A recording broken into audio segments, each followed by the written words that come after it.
Okey-dokey. Sound check, sound check. Have a look.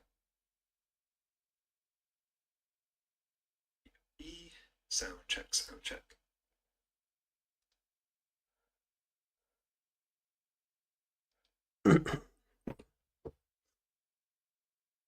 Okay, sound check complete. We're just going to wait a few minutes until Twitter catches up and then we will get started. For some reason, you just can't start stream early with Twitter. You have to wait until the exact minute to do it.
That's ready. We'll click the big Twitter button in a second. Then we'll be off to the races.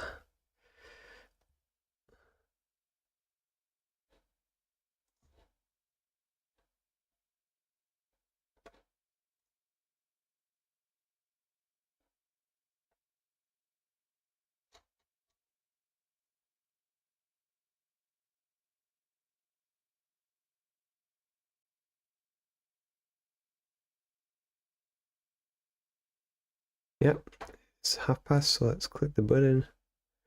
See what it does. Yep, it's live. Wow, they made it a lot faster with it with Twitter now. Just comes up instantly. But yeah, cool. Right, well, might as well get started. What up, peeps? So, we finished. Oh, do today's lesson.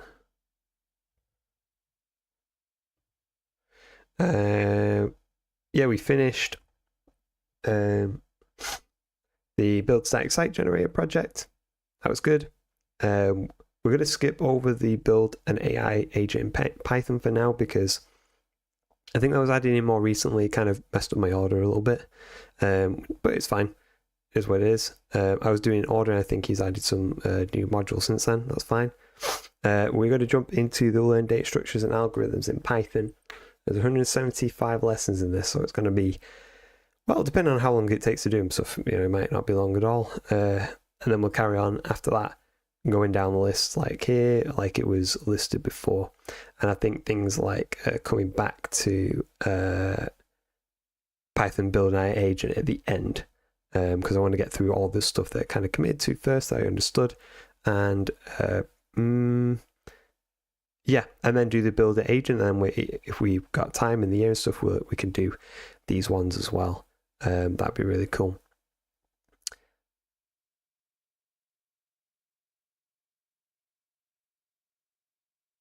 Yeah, so let us get started. I'm sorry I skipped over the welcome screen for this one because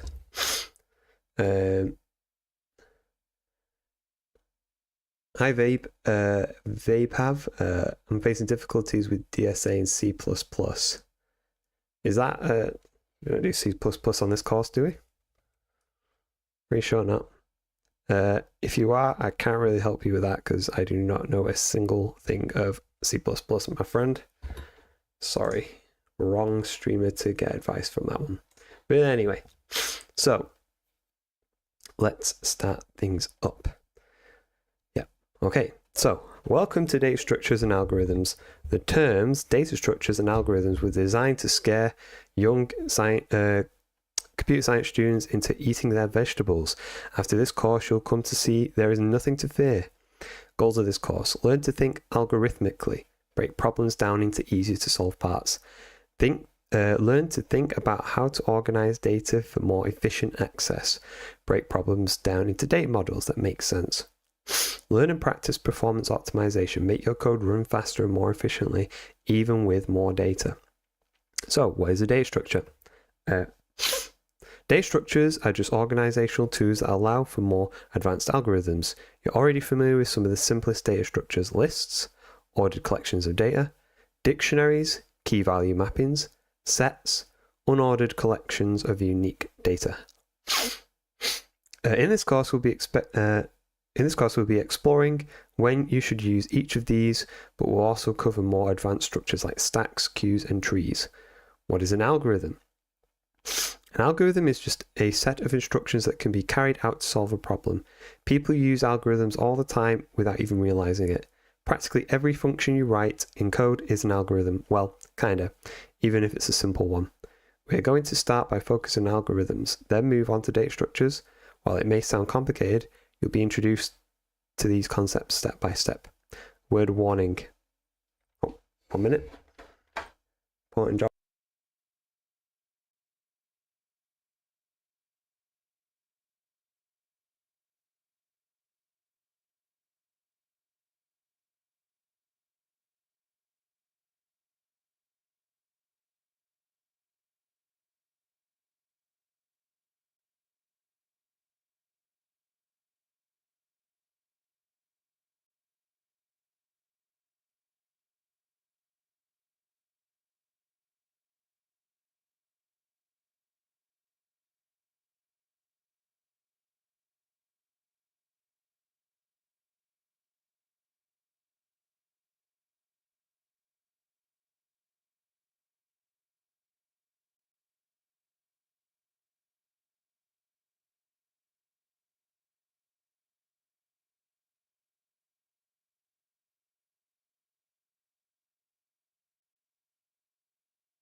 Right, important job of the day done. Avabe, I don't really teach Python either. I'm running through this Boot.dev course end to end. I'm new to Python. I'm not new to programming, but I'm not really in the teaching mode here at the minute and stuff. This is just going through Boot.dev course. People can follow along and learn.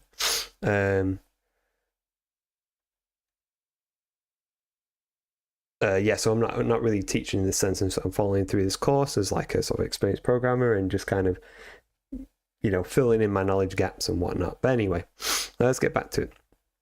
So, a word of warning: don't worry about memorizing this stuff. In particular, don't worry about memorizing the algorithms and data structures themselves. My philosophy is that it's mostly a wasted time to memorize anything that's a Google search away. Instead, focus on understanding how DSA works at the moment. You should understand that your code is doing and why, but that doesn't mean you need to memorize the code itself. Good luck. So, which is not important? understanding how each data structure and algorithm works as you learn about it, memorizing all the data structures and algorithms in the course, learning about how to write fast programs, gain practice writing code. Well, obviously this one, memorizing. Just for things, there's 6 lessons in algorithms intro, and then there's going to be a whole buttload in the other ones, I imagine. So let's find out. Yeah, we're back to the browser now. We don't have to open up a second sort of environment. I like doing through these like little panes and stuff. It's just all in one place. It's really nice. So find minimum.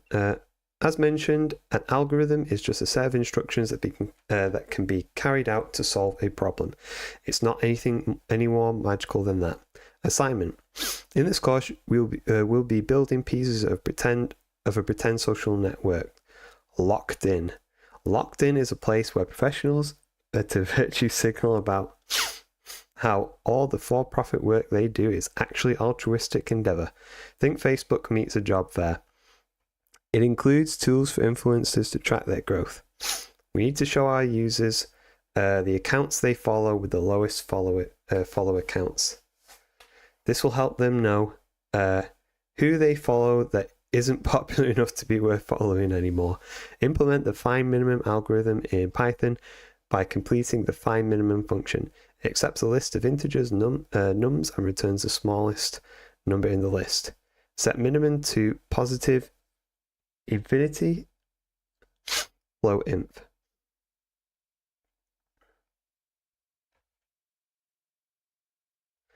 So minimum equals float inf. If the list is empty, return none. So if nums is it something like nums dot? It's not like that, is it? It's len nums. Just trying to remember the Python syntax. Len nums is equal to 0, then return none. Else for each number in the list nums, compare it to minimum. If the number is smaller than minimum, set minimum to that number. For each number in the list nums, compare it to minimum. If the number is smaller than minimum, set that minimum to that number. So okay, so for num in nums, if num is less than minimum, then minimum equals num. That's it. Minimum is now set to the smallest number in the list, return it.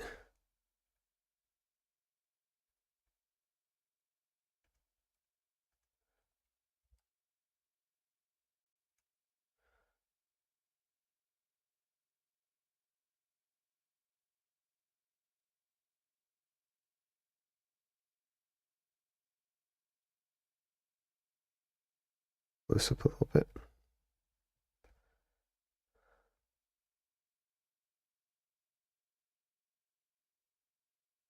Okay, check. Submit. Boom. Happy days. Very, very dummy algorithm, but yeah. So what is an algorithm? In the context of computer science, an algorithm is a finite sequence of well-defined computer implementable instructions. In short, an algorithm is defined. There is a specific sequence of steps that performs the task. Unambiguous. There is a correct and incorrect interpretation of the steps. Implementable. It can be executed using software and hardware. Okay, so I'm going to play this video. Hopefully you can sort of hear the sound decently well, but like I've not got the channel audio going straight to OBS and stuff, so it might be a little bit patchy, but let's just play it anyway. An algorithm is just a good set of instructions. If you've ever assembled IKEA furniture, baked a cake, or solved a Rubik's Cube, you've used an algorithm. An algorithm must be three things. First, defined. There must be a specific sequence of steps that can be taken to perform the task. It must be unambiguous. An implementation of the algorithm cannot be up to interpretation. The implementation is either correct or incorrect with no in between. Three, it must be implementable. This means we need to be able to carry out the algorithm either with hardware or, more commonly, with software. In computer science, we want to write fast algorithms. Here's a Python implementation of an algorithm that finds the longest string in a list. It keeps track of the longest string so far in a variable. It iterates over all of the input strings and compares them to the largest so far. If it finds a longer one, then that string becomes the new longest so far. By the end, we are guaranteed to have found the longest string in the list. But how fast is it? Well, if there are only 5 strings in the input list, it's almost instantaneous. But what happens if we pass in 5 billion strings?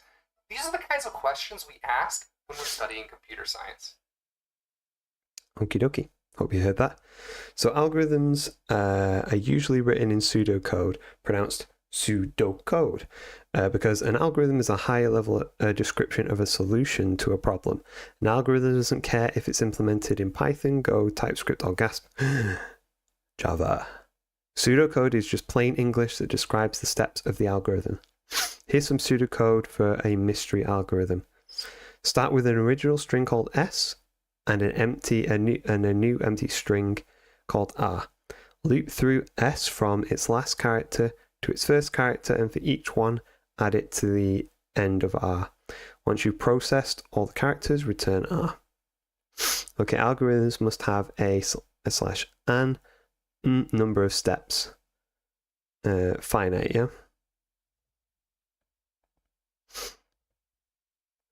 Same thing again, so I'm not going to do the video. What does the mystery pseudocode do? Oh, hold on. What does the mystery pseudocode do? So start with the original string called S and an empty string called R. Loop through S from its last character to its first character, and for each one add it to R. Basically what you're doing is reverse a string, generate a palindrome, download a virus, double the length of the string. It's reverse a string. That's why it's called R. Sort of a little clue there. Easy pickup. Simple algorithms. If you've heard usually exaggerated stories about leak code and whiteboarding interviews, you might hear the word algorithm and think it's synonymous with hard problem. That's really not the case, and believing it will only psych you out. We suffer more than in imagination than in reality.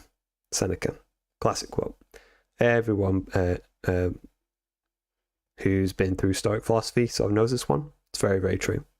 Algorithms, like anything else, can be understood by breaking them down piece by piece. Take a look at the following algorithm for adding two numbers. It's dead simple.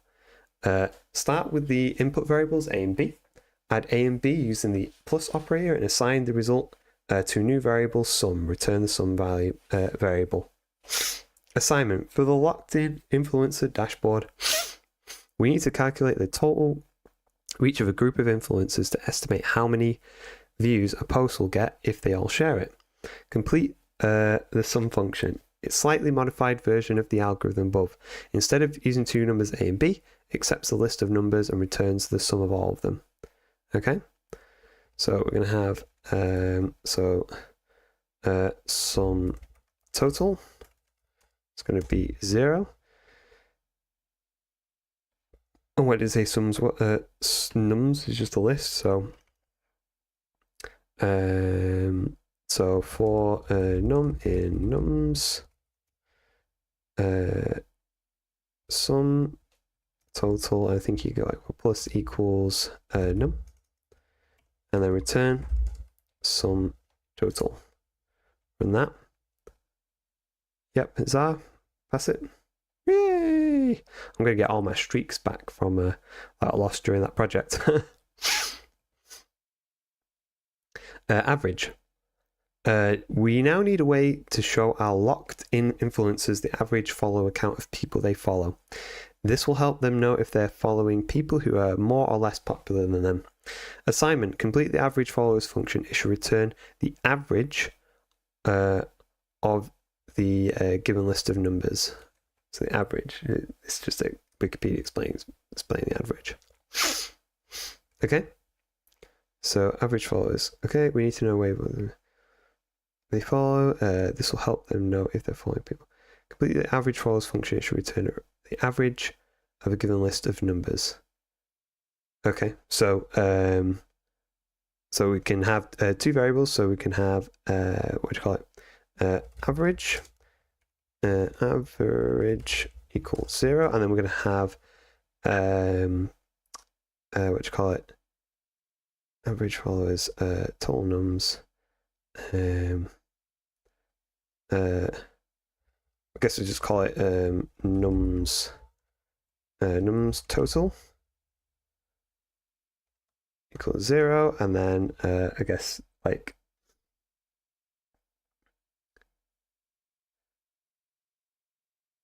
what was my brain going? So average, the nums total, and num, and then it's just like length of nums.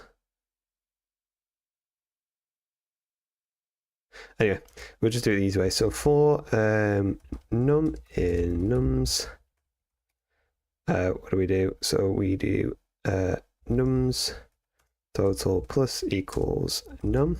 And then we're done with that. We return.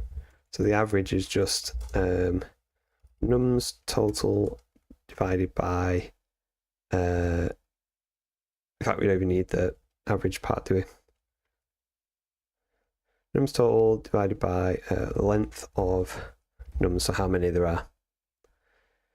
Whoops, not quite right. Division by 0, that's a good point actually.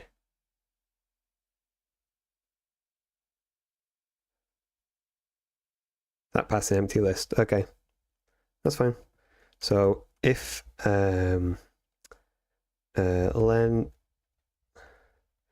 nums is equal to 0, then we just return 0.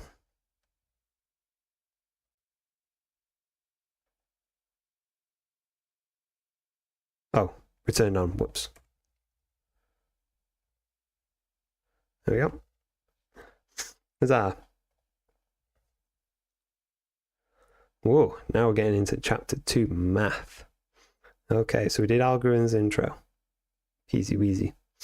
Okay, so now we're into math. So we've got 15 lessons in math, and I've not done math for a long time, so it's going to be a hoot and a holler. Good times, good times, good times. We'll see what's going to happen. Okay, so exponents. I promise we'll get to how this relates to coding, but first we need to review some math stuff. It's been a while for me. An exponent indicates how many times a number is multiplied by itself. For example, 5 cubed is 5 times 5 times 5, which is 125. Sometimes exponents are also written with a caret symbol, so 5 caret 3. I don't see that as often, to be honest. I always see the superscript version. Exponent syntax. The double asterisk operator calculates the exponent in Python. Why not the character operator? Blame Fortran. Okay, fair enough.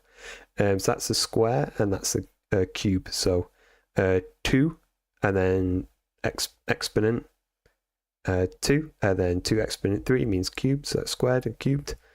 Squared is 4, cubed is 8. And we've got a little video here, and everyone pay attention. Yeah, listen up.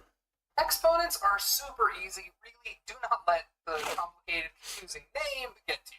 An exponent is just a mathematical operator that multiplies a number by itself a certain number of times. But before we go deeper into that, let's just review some even more basic math to make sure that we're on the same page. As you know, 2 times 2 is 4. We're saying that we have 2 2's. Similarly, 3 times 3 is 9. Again, we have 3 3's. It's really 3 plus 3 plus 3. This relationship between multiplying and adding is very similar between exponents and multiplication. 2 raised to the power of 3 just means 2 multiplied by itself 3 times. So 2 raised to the power of 3 is 2 times 2 times 2, which is is 8. 2 raised to the power of 4 is just 2 times 2 times 2 times 2, which is 16. And 3 raised to the power of 5 is just 3 times 3 times 3 times 3 times 3, which is 243. So the results of exponentiation actually get really big really quickly. 2 to the 6th is twice as big as 2 to the 5th. Okay, now that you get that, let's go over just a couple of special cases. Anything raised to the power of 1 is just itself. So 4 raised to the 1 is 4, and 5 raised to the 1 is 5. This one's pretty obvious. This one's a little weird, though. Anything raised to the power of 0 is actually just 1. So 5 raised to the 0, 1. 7 raised to the 0, 1. So how do we do this in code? We obviously can't use superscripts because code is just plain text. We don't have that kind of fancy formatting in our code files. Well, Python is actually one of the few languages that has built-in support for exponentiation in the language itself. And the exponentiation operator is just star star. It's like 2 multiplication symbols. So 2 to the 3rd in Python can be expressed as 2 star star 3, which will evaluate to 8, or 3 star star 3, which evaluates to 27, 3 to the 3rd. Yep, so it's just explaining same thing that's already kind of been gone over in the text in a video. Very nice. I'd say, Lane, your videos are really, really good. Really, really easy and great to understand. So, assignment. In the social media industry, there's a concept called spread. How much a post spreads due to reshares after all the original author's followers see it. As it turns out, social media posts spread at an exponential rate. We found that the estimated spread of a post can be calculated with this formula. Estimated spread equals average audience followers times number of followers to the power of 1.2. Okay? In the formula above, average audience followers is an average calculated from each number within the audience followers argument, which is a list containing the individual follower counts of the author's followers. For example, if audience followers 23 to 19, then the author has 4 total followers. Each follower has their own 2, 3 to 19 followers respectively. Complete the get estimated spread function by implementing the formula above. The only input is the audience followers, which is a list of the follower counts of all the followers the author has. Return the estimated spread. If the audience followers list is empty, return 0. Okay, so if audience followers, I don't like the thing of so length is equal to 0, then return 0. And if we copy that,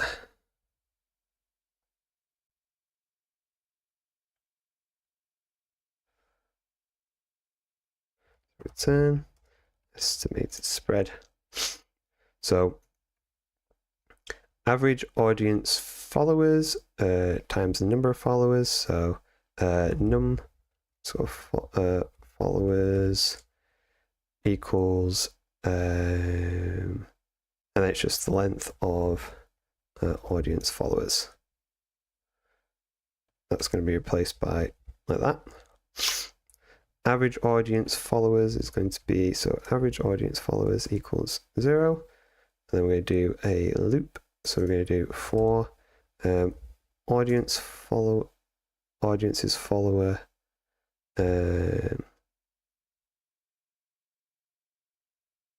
audience's followers. So I guess this is followers score followers in audience followers. Then what we're going to do is average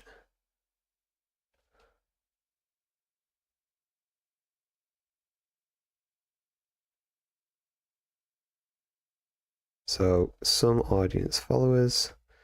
Let's split this out. So then followers equals some audience followers divided by num followers. So then what we're going to do is we're going to do sum audience followers plus equals followers. Looks a little bit silly, but it is what it is. It's clear, makes sense. So the average audience followers is just the sum of all the followers that his followers have divided by the number of followers that he has. Estimated spread is then just this formula is already given. I just change that to an exponential, and that is it. And then return the estimated spread. Huzzah! He gave us the thing for it as well, so it made it a little bit easier. So exponents quiz. Oh boy, we've got 3 of these. Exponents are really simple once you get the hang of them. So 2 squared, 2 cubed, 3 squared, 3 cubed, blah blah blah, so on, so on, so on. For sometimes exponents are also written using the caret symbol. Yeah, we already said that. And to just give you a bit of a vocabulary, 3 cubed is read as 5 to the power of 3. I think this is a UK versus like a US thing, so 5 to the power of 3. 5 is the base, 3 is the exponent. So 2 to the power of 10. So, hold on. I boots the efficient bubble sort can assist for a price. Was he expecting us to like figure this out? So 2 to the power of 10. So 2 times 2 times 2 times 2 times 2 times 2 times 2 times 2 times 2. So 2 times 2 is 4. Can you see my hand? I don't know if you can see my hand. 4. Wait. 4, 8, 16, 32, 64, 128,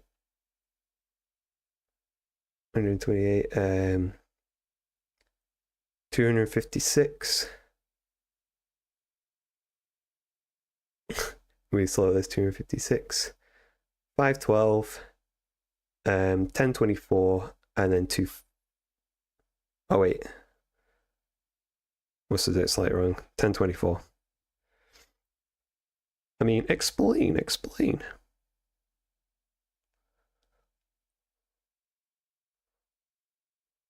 Yeah, I must have miscounted. Oh, 2 to the 1. Whoops. I was counting on. I did dum-dum. Anyway, we got it. So, 10 to the power of 3 is 10 times 10 is 100. 100 times 10 is 1,000.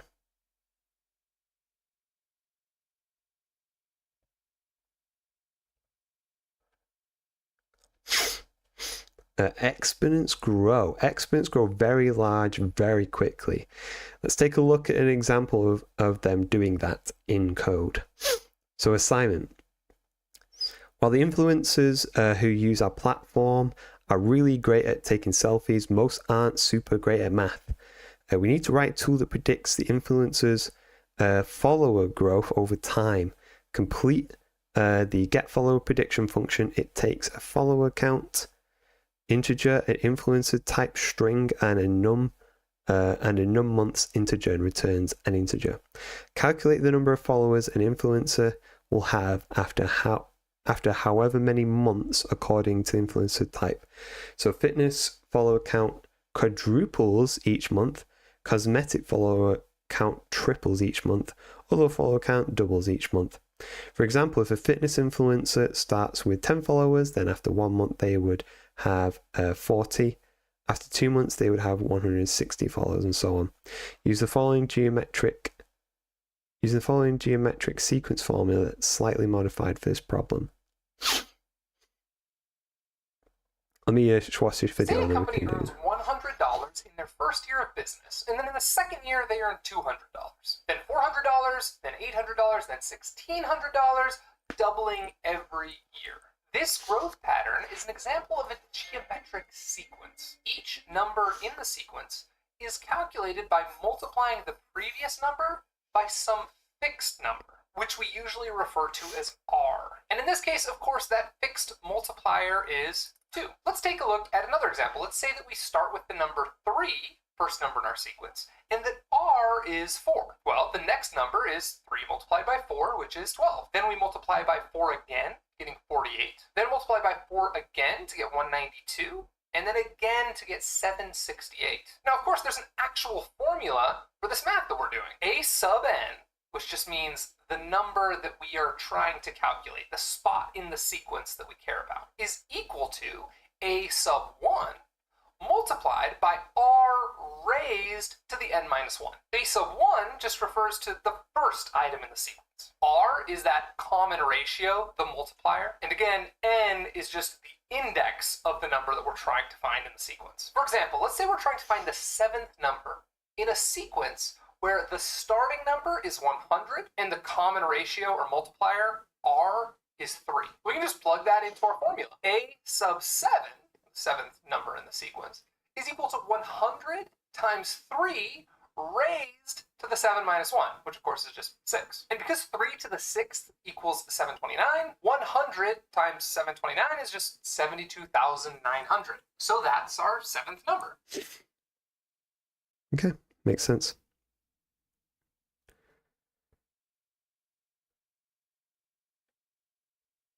So get the following, so it's slightly modified. So total, and then return total. So you can't do it like that. It's going to be like this, that.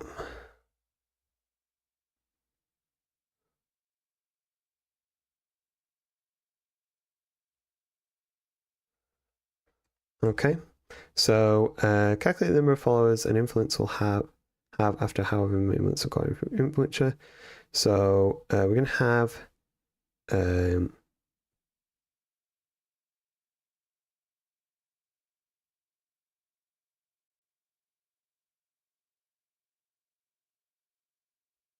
that's just going to be n. This is going to be months.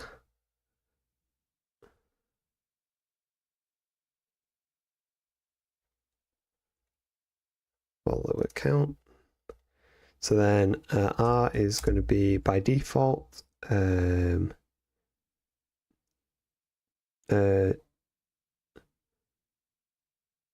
and then say if influencer type is equal to fitness,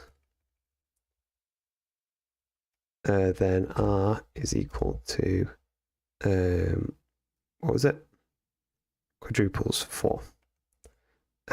Else if elif influencer type equals cosmetic, then r equals 3. Let's just see how this does. I think it's off because I think I got something twisted. Oh no, I got it right. So A1, the thing in the sequence, so follower count,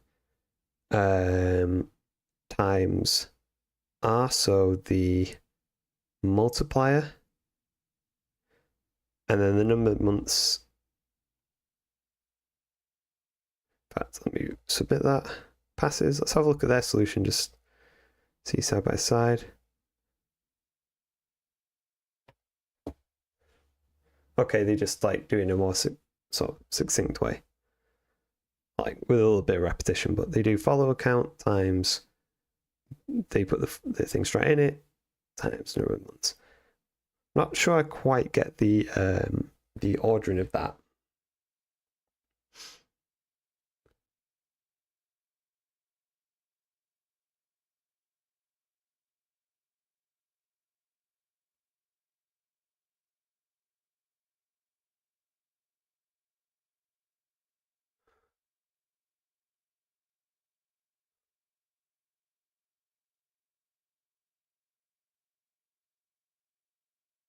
No, you can't put it the other way around.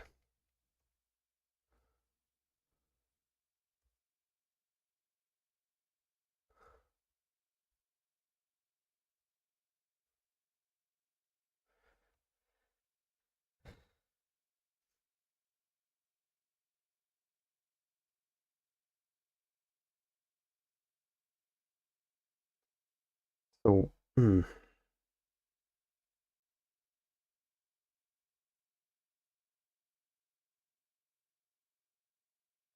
Say a company earns. just gonna.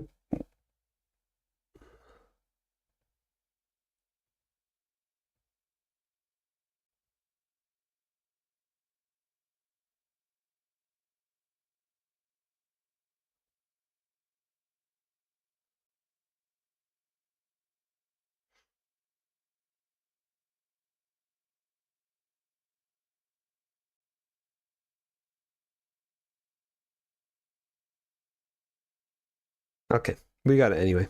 So, nonlinear growth. So, exponents are important to understand when it comes to the execution speed of an algorithm. If the number of operations grows quickly as the amount of input data increases, the algorithm will become slower and slower. So, linear versus quadratic. So you can see, yeah. The doubling formula 2 times x results in linear or straight growth. The quadratic formula, x to the power of 2, keeps growing faster and faster. What does this have to do with code? So generally, we try to avoid writing code that causes the usage of resource to grow quadratically with an exponent. Sometimes that's a lot of computations, CPU utilization / slowness. Sometimes that's a lot of memory usage, RAM utilization. Sometimes there's a large storage requirement, disk space. A notable exception is in cryptography and security. We want to force hackers to waste resources trying to get at our information. The result of which operation grows fastest? Multiplication, exponential, division, or addition? Exponential. Exponentiation. Oh. So same thing again. How much larger is 2 to the power of 64 than 2 to the power of 32? 2 to the power of 64 is 32 times larger than 2 to the power of 32. 2 to 64 is 2 to the power of 32 times larger than that, then that, then that. I think it's that. Yep. So those two things summed up equals that. It's not double because it's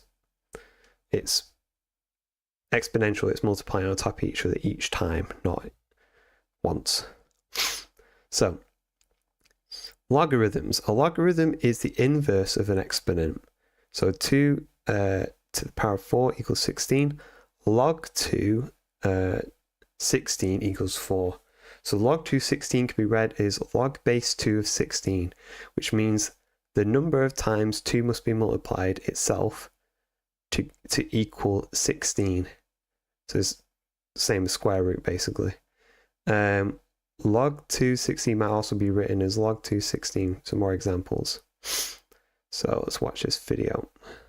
A logarithm is the inverse operation of exponentiation, basically a backwards exponent. So we know that 2 to the third power, 2 times 2 times 2, is 8. Now 2 to the fourth power, or 2 with a 4 exponent, is 2 times 2 times 2 times 2, which is 16. A logarithm is when the thing that we're calculating isn't the result of exponentiation, it's the exponent itself. In these examples, the 3 and the 4. For example, log base 2 of 8 is 3. Just like 2 raised to the 3 is 8. Log base 2 of 16 is 4, and log base 2 of 32 is 5. Now, in mathematical notation, log base 2, the base is typically written in subscript, of 16 equals 4. That's how we read it in English. And what log base 2 of 16 really means is, what I recommend you kind of think of it in your head as, is what's the power that I need to raise 2 to get the result of 16. And of course, in this case, the answer is 4. Now, the base doesn't have to be 2. In programming, it's really common for the base to be 2 because we work in binary. But we could also take log base 10 of 1000. And what do you think that is? Remember, the question is, what's the power that I need to raise 10 to get a result of 1000? Well, the answer is 3, because 10 to the third is 1000. Let's take a look at a bunch more examples. Log base 2 of 2 is 1. Log base 2 of 4 is 2. Log base 2 of 8 is 3. Log base 2 of 16 is 4. Log base 2 of 32 is 5. You get the idea. Log base 10 of 10 is 1. Log base 10 of 100 is 2. Log base 10 of 1000 is 3. And log base 10 of 10,000 is 4. So it's important to understand that exponents grow very quickly. 2 to the 2 is 4. 2 to the 3 is 8. 2 to the 4 is 16. 2 to the 5 is 32. 2 to the 20th is 1,048,576. On the other hand, logarithms grow very slowly. Log base 2 of 2 is 1. Log base 2 of 4 is 2. Log base 2 of 8 is 3. Log base 2 of 1,048,576 is just 20. And even more crazy, I'm going to have to read this one off. Log base 2 of 1,099,511,627,776 is 40. Now, because logarithms grow so slowly, they're really useful when it comes to coding and computer science. When we write a program that gets slower in exponential time, that means it's going to get really slow as its input size grows. But if our program only gets slower at a logarithmic rate as its input size grows, it's going to be a really fast program. Interesting. So, Python syntax. There isn't a language level operator to calculate a logarithm, but we can import the math library to use the math log function. So print f. So logarithm base 2 of 16 is. So how many times do I have to? What power do I have to raise 2 to get 16? Let's create an influencer score. It will be a small number, like less than 100. That will give influencers a metric for comparing their social media success against their peers. Complete the getInfluencer score function. An influencer score is their average engagement percentage multiplied by log base 2 of their follower count. Okay, read that again. So an influencer score. So influencer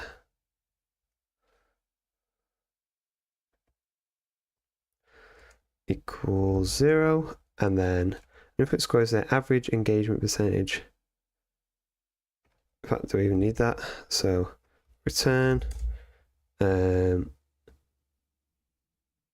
is the average engagement percentage multiplied by log base 2 of their follower count.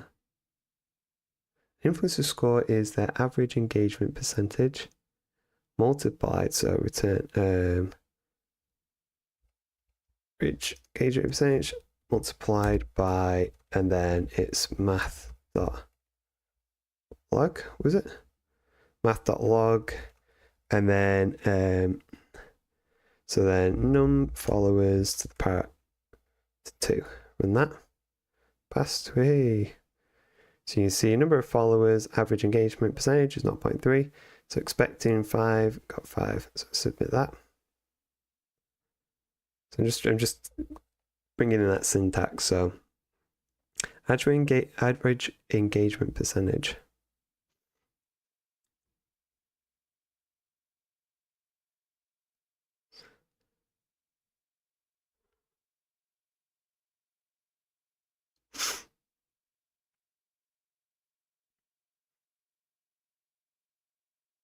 Okay.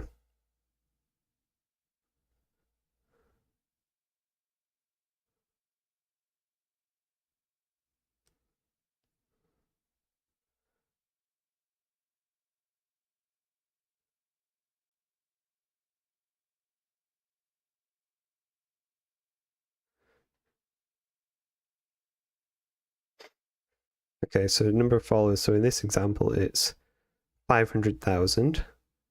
And like how many times, what power do I have to raise 2 to?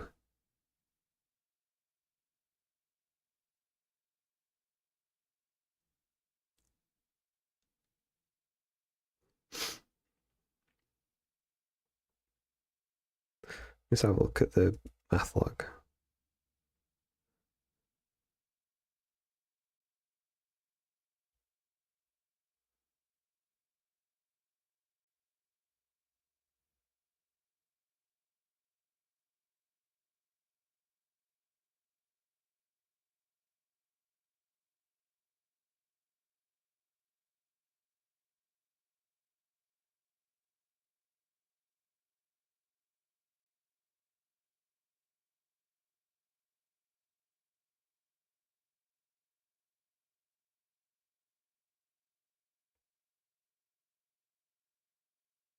I'm just curious as to what this is.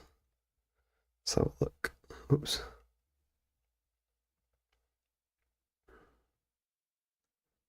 So for this one,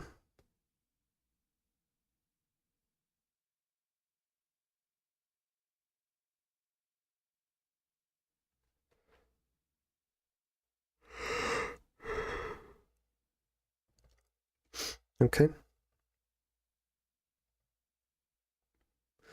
Logarithm quiz. Exponents grow very quickly and logarithms grow very slowly. A logarithm is the inverse of an exponent. Generally speaking, it's nice when we can write code that uses log n time to run, where n is the amount of data to process. For example, let's say we have a list of 1 million users and we want to write an algorithm that finds the user with the most followers. If it takes 1 millisecond to check one user, I should pretend,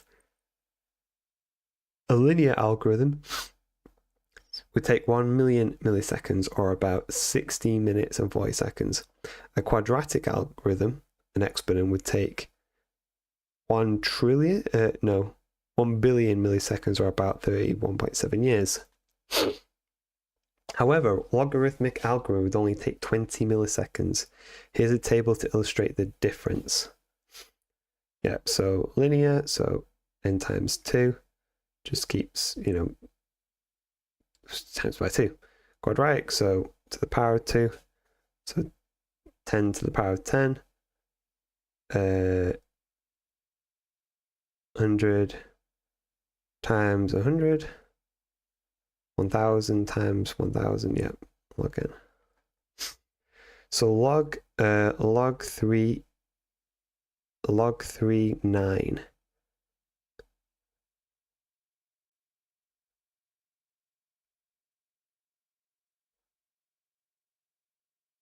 Oh, yeah, so where I fall down actually. So what, I guess, what power do I have to raise 3 by to get 9? I think it's 3. Oh, crap. Oh, 3 to the power 2. Explain. So let's read this. What exponent do we need to raise 3 in order to get 9? Let's break it down. The logarithm, log 3, 9. Ask what 3 to what power equals 9? Mathematically, it's the same thing as asking 3 question mark equals 9. So let's see, 3 to the power of 1 is 3. 3 to the power of 2 is 9. So 3 times 3 is 9. Yeah, okay, yeah, balls that one up. It's this exponent. Yeah, makes sense. I lost my streak. Anyway,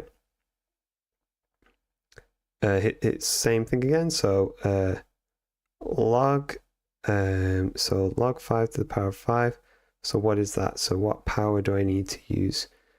5. No, that's false, because like that's 5 times 5 times 5 times 5. This is 1, so it's false.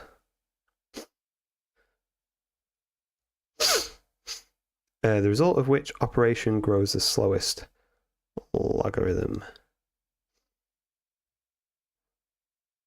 So, are we on to a different lesson? On to a different lesson, so factorials in math now. Okay, another one. So we're almost done with the math that you'll need for this course. Just one last thing, factorials. I had no idea Boot got so crazy with their lessons. Damn, thanks, Cheeto. Yeah, they do get kind of crazy. I really like it. It's from like the ground up and stuff. It is very good. Factorials. We're almost done with the math. With the math that you'll need for this course. Just one last thing, factorials. The factorial of a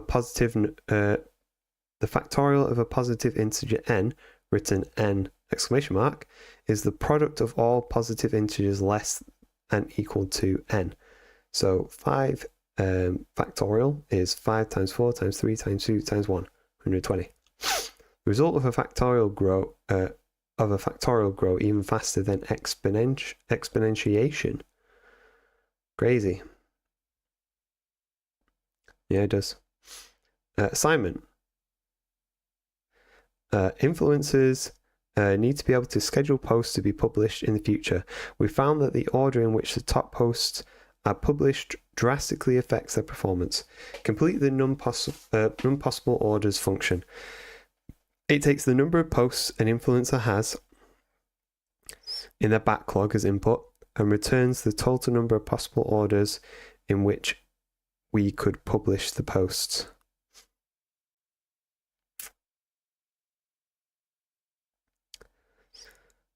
Influencers need to be able to schedule posts to be published in the future. We found that the order in which the posts are published drastically affects their performance.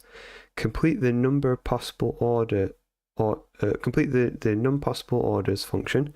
It takes the number of posts an influencer has in their backlog as input and returns the total number of possible orders in which we could publish the posts. So is it just a simple thing of return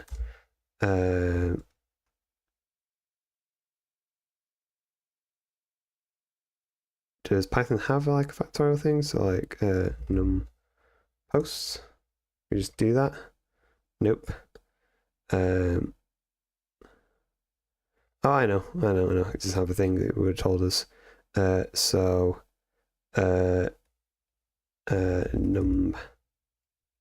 So num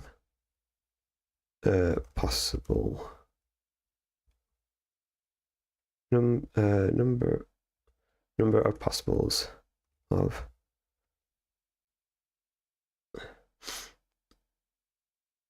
number of possible orders equals 0 for num posts in num posts num of possible orders times equals num post and then return num possible orders. Whoops.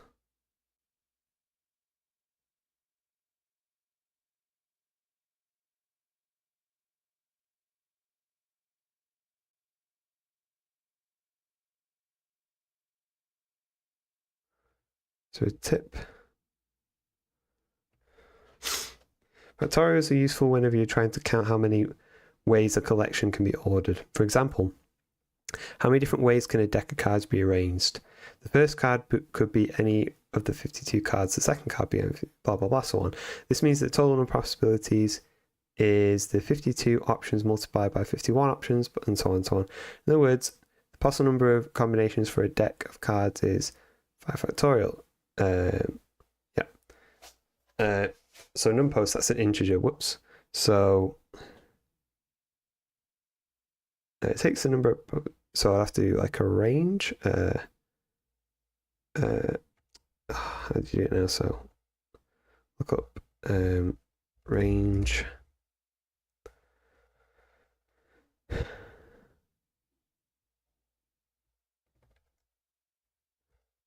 Range like that. Oh, that did not work in the slightest.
Use a negative step value to iterate backwards.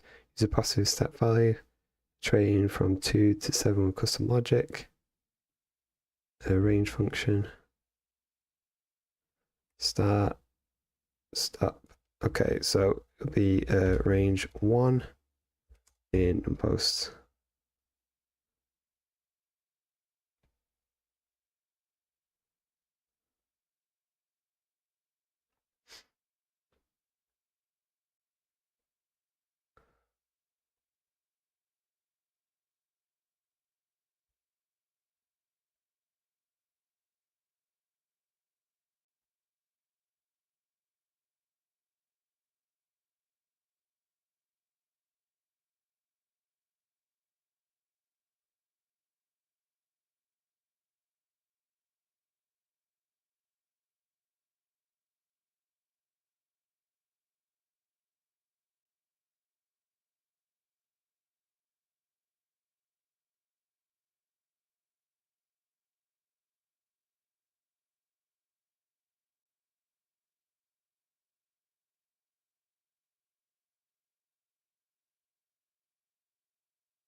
Number of posts expecting 120.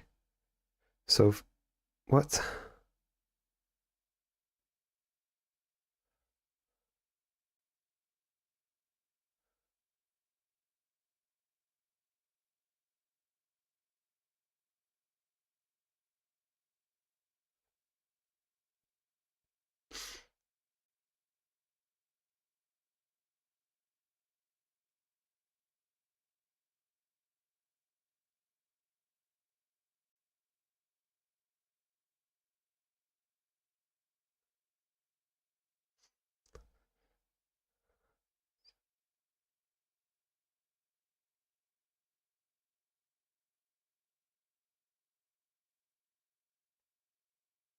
Five times 4 is... Oh, so backwards.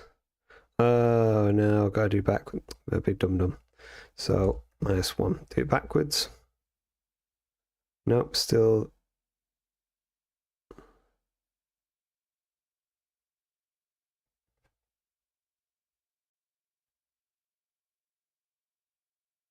Ah, it's kind of ugly, that.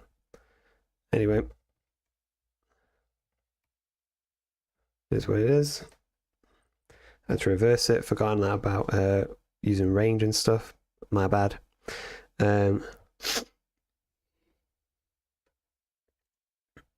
everyone doing out there? Going all right? Bell the Disciple. Well, need any advice? Not at the minute. I am sort of muddling my way through, but we get there. We all start somewhere. I'm not super big on algorithms and stuff, so this is a good base for me for things I've missed.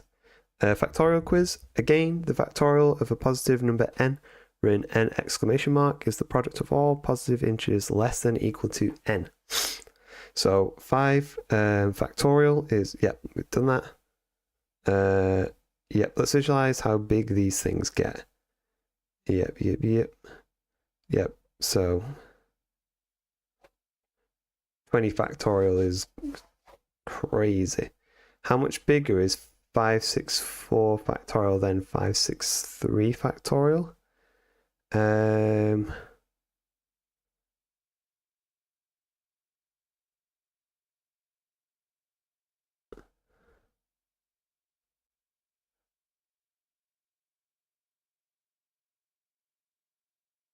Yeah, it's 564 times larger. I'll get to explain it though, because that's my intuition. Of course, the question asks how much larger is 564 factorial than 563. Let's break it down using the definition of the factorial. The factorial of any number n denoted n factorial is n factorial equals n times m minus 1 times n minus 2 times n minus... and so all the way down to 2 and 1. So this means that 564 factorial is exactly 564 times larger than 563 factorial, because it's just 563 factorial multiplied by 564. So the answer is yeah. If you like, yeah, okay. So you got to understand how the algorithm, the sequence works to get the answer. Which grows the fastest as n increases? N to the power of 2, n factorial, n or log of n. Which grows the fastest as n increases? Factorial. Exponential decay. Woo. Exponential decay. We're on some fancy stuff now. Exponential decay and logarithmic scale, and then we'll be done with this one. So we're getting through. Maybe we'll get through a few of these tonight. Exponential decay. In physics, exponential decay is a process where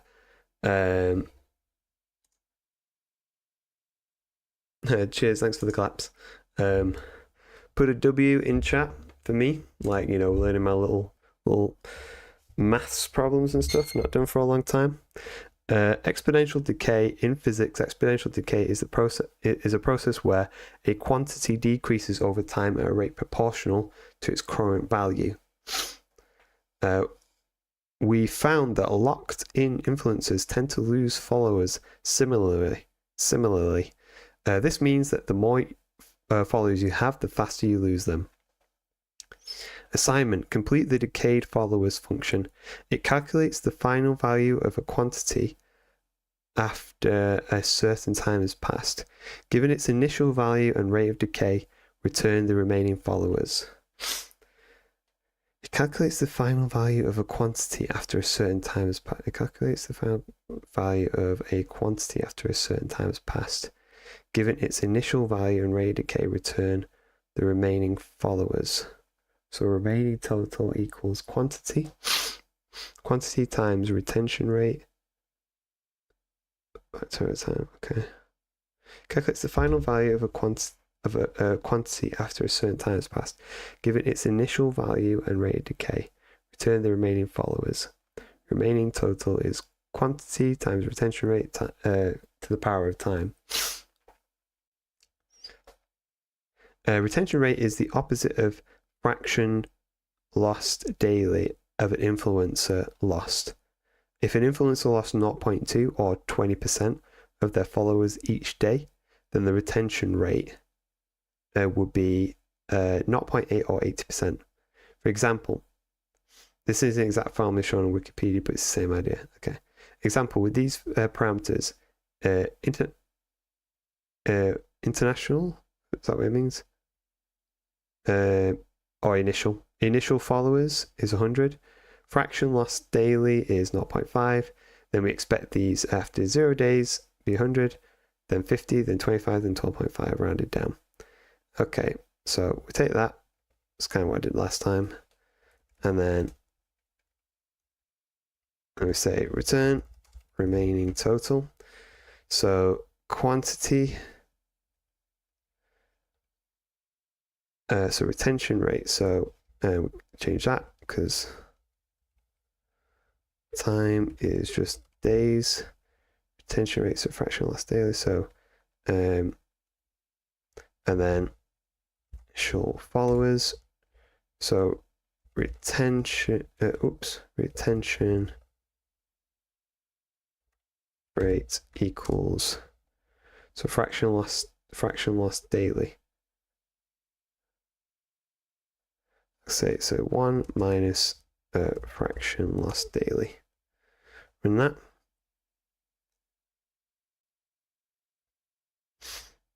So it's basically 100% taken by the fraction lost daily, which is like a percentage. That'll be the retention rate. So submit that.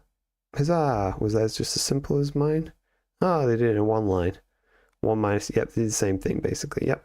Hallelujah. Exponential decay. So logarithmic scales, last lesson in the math one. Then we'll be getting into the crazy stuff.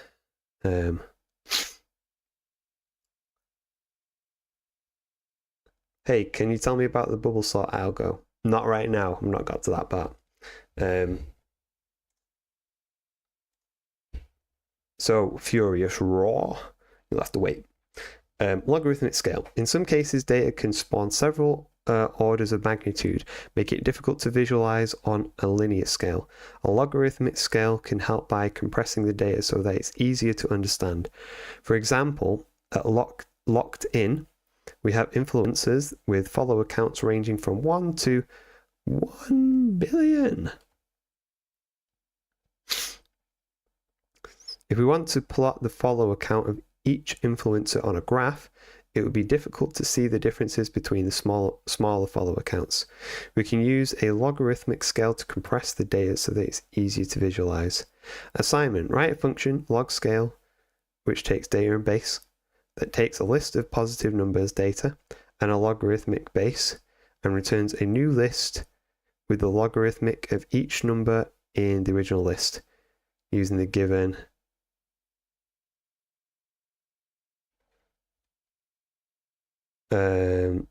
returns a new list in the logarithm of each number in the original list using the given base. You may use math.log function. Well, thank you very much. So log scale, and it gives you back 1 gives you 0, 10 gives you 1, 100 gives you 2, and the base, right? Okay, I see what it is. Okay. So we're going to have so a logarithmic underscore data array like that, logarithmic, and then we're going to return logarithmic data. So so for what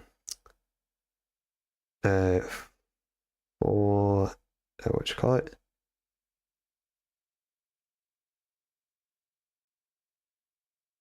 I just call it for num in data. What we're going to do, logarithmic data dot append. I think it's dot append, and then it's going to be math dot log. You know, it's call me then. And I'll try and remember which way around it is. It's the exponential then the base, so it'll be num base. Let's see what that does. Whoops, I got it the wrong way around. Math is not defined. Oh, right, I have to import that. Import math. Again, passed. Woohoo! Huzzah! I passed it. They do the same thing, pretty much. So result x in data, log value. So math log. And what did I do? Number base, result, append. I just kind of did that in one line. They did the same thing.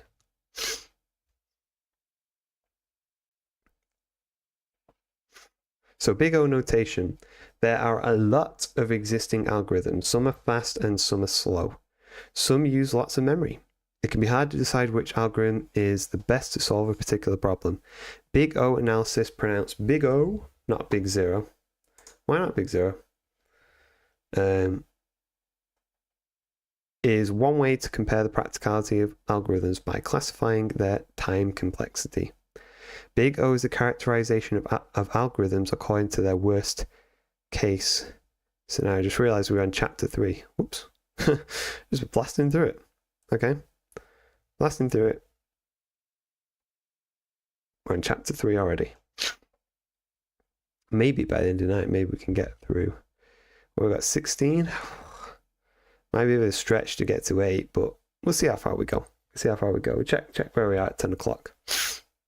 We grind, we're working hard. There are a lot of existing algorithms. Some are fast and some are slow. Some use lots of memory. It can be hard to decide which algorithm is the best to solve a particular problem. Big O analysis, pronounced big O, not big zero, is one way to compare the practicality of algorithms by classifying their time complexity. Big O is a characterization of algorithms according to their worst case growth rates.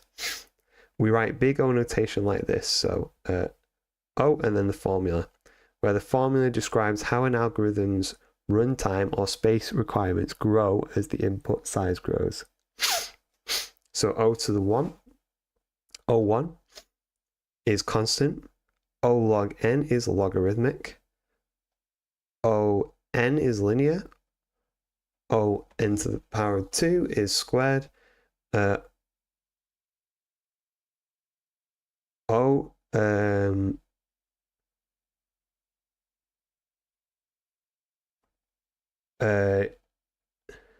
2 to the power of n is exponential, and O n factorial. The following chart shows the rate of several different big O categories. The size of input is shown on the x-axis, and how long the algorithm will take to complete is shown on the y-axis. So the number of elements grows, operations grow. As the size of the input grows, the algorithms become slower to complete, take longer to run. The rate at which they become slower is defined by their big O category. For example, ON algorithms slow down more slowly than O to the power ON to the power of 2 algorithms.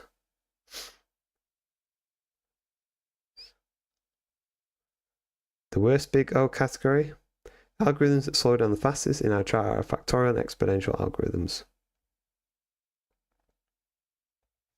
Big O analysis is just a way for us as computer scientists and programmers to categorize different algorithms by how they slow down as the input size to the algorithm grows. Like, super roughly speaking, it's a way for us to talk about how slow or how fast algorithms can run. And to be very specific, we're worried about the worst case runtime. So, for example, if I pass 100 items into this algorithm and I expect it to take 100 seconds to complete, what's the worst case scenario for when I pass in 10,000 items? How does it get worse as the input size grows? That's what big O analysis is all about. Take a look at this calculate product function. As input, it takes a list of numbers. And for the sake of argument, this is completely made up, but for the sake of this example, let's pretend that these lines take 2 nanoseconds to execute. And assuming that the list of numbers we pass in has just a single item in it, let's assume that these lines of code,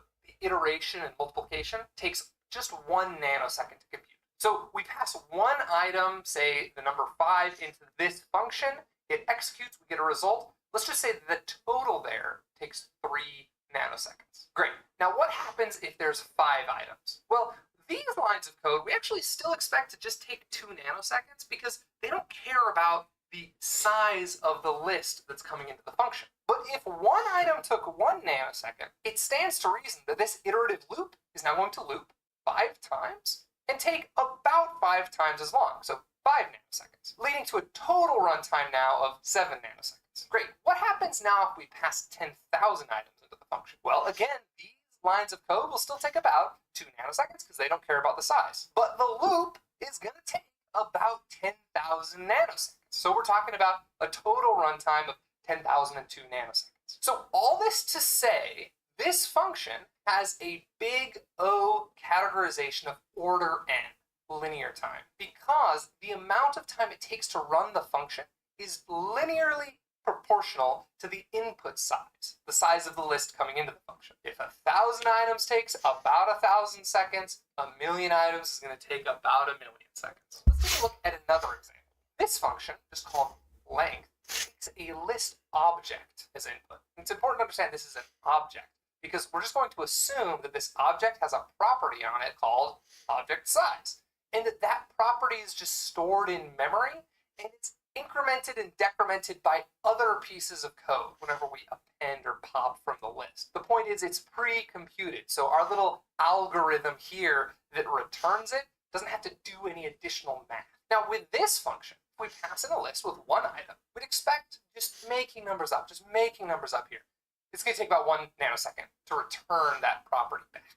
Great. What happens if there's 100 items in the list? Well, we're just using a static property that's been pre-computed in memory. So it's just taking whatever time it takes to return that field from the function. It's probably just like a memory copy. And so it'll still probably take about 1 nanosecond. If we have 10 million items, again, we're just returning a single number. So it's going to take about 1 nanosecond. So this algorithm, the time it takes to execute actually is constant no matter what the input size of the list is. So this is order 1 for constant time. It's the fastest big O categorization, or at least the big O categorization that doesn't grow at all as the input size grows. Now let's take a look at this get full names function. It takes 2 lists as input, first names and last names. And we're just going to define n as the length of both lists and kind of just assert that both these lists always have the exact same length. It's going to create a new empty list called full names and then iterate over all the first names. And for each first name, iterate over every last name, creating all the possible combinations and returning those combinations from the function. So, again, for the sake of argument, we'll just assume that if there's 1 first name and 1 last name, that means there's 1 iteration of both loops, and it will take about 1 nanosecond to return that single combination of first name, last name. But what happens if there's 2 first names and 2 last names? Well, now we're not talking about 2 iterations, we're talking about 2 iterations of the outer loop and 2 iterations of the inner loop for each iteration of the outer loop. So that's actually 2 times 2. So we'd expect a total of 4 nanoseconds. And what if we bump n up to 3? 3 first names and 3 last names. Now we're talking about 3 iterations of the outer loop, and for each iteration of the outer loop, 3 nested iterations. So 9 total iterations, 9 total full names, which means about 9 nanoseconds to run this algorithm. So this one actually gets really slow as we start to increase n. With an n of 100, we're talking about 10,000 total iterations, 10,000 total combinations of full names that we're going to be returning. So you get this kind of parabolic growth in the runtime of the algorithm as the lists get larger and larger. Generally speaking, we try to avoid n-squared algorithms in our code where possible. They can do okay on like really small input sizes, but as the inputs get big, they can get hairy very quickly. Now, I'm not going to show you the code for this one. There's a very famous algorithm called binary search. And basically what it does, in a nutshell, it takes a giant list, let's say 1,000 items, and it's searching for a specific item within the list. And what it can do is at each iteration, chop the list in half. So for a list of 4 items, we chop it in half to 2, and then chop it in half to 1. 2 total iterations. A list size of 8, we chop it in half to 4, then 2, then 1. 3 total iterations. A list of 16 items, chop it in half to 8, then 4, then 2, then 1. Only 4 iterations to handle 16 items. With a list of 1 million items, it would only take about 20 iterations to cut this thing down to size. Logarithmic algorithms grow incredibly slowly. Technically, they're not as fast as constant time algorithms, order 1, which don't grow at all. With a log n algorithm and an input size of 1 million items, we're talking about 20 iterations. Well, if we bump that up to 10 million, we're just talking about a couple more iterations. It is really like 22 iterations or something like that. I can't do the math off the top of my head.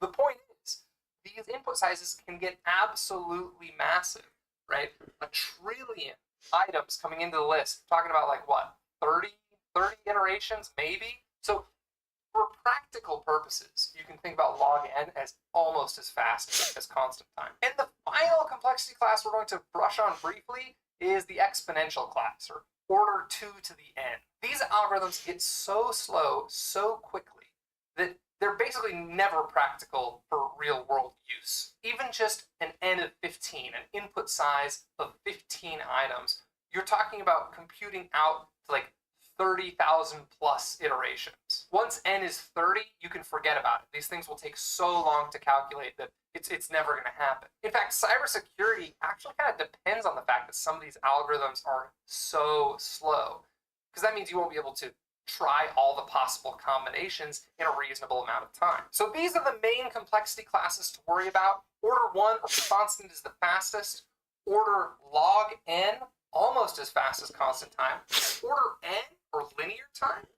Order n squared, much slower than linear time. Technically, you also got order n cubed, order n to the 4th that are even slower. And then exponential time, or order 2 to the n. that is impossibly slow. Even with small numbers of n, your algorithm's going to take so long to run that it's never going to be practical. Well, it's the squared on this question over here. I had a long time to sit and think about that one. Good video.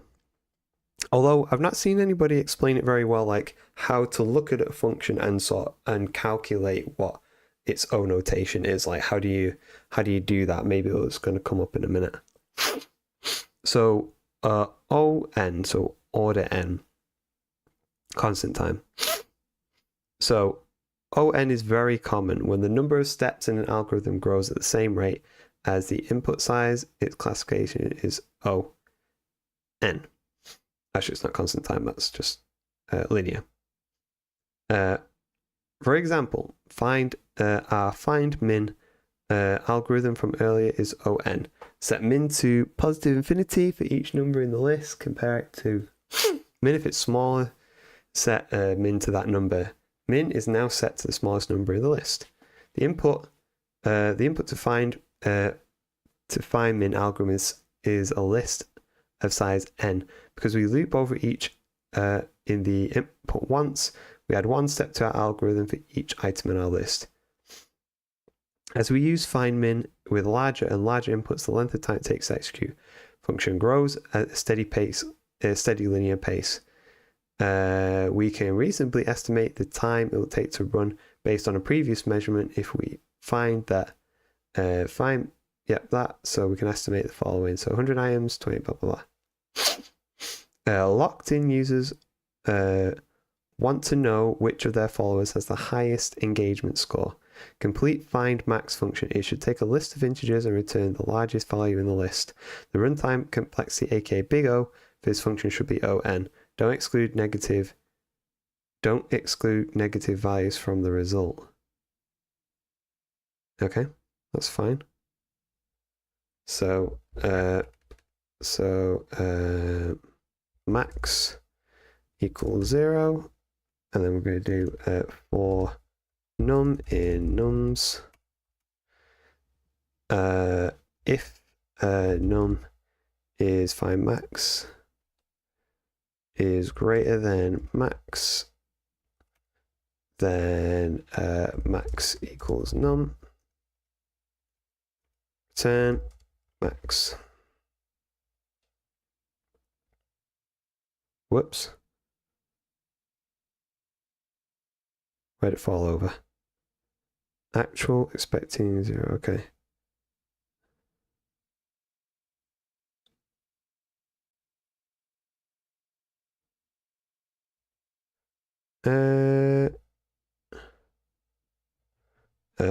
Infinity. Hold on. Python negative infinity.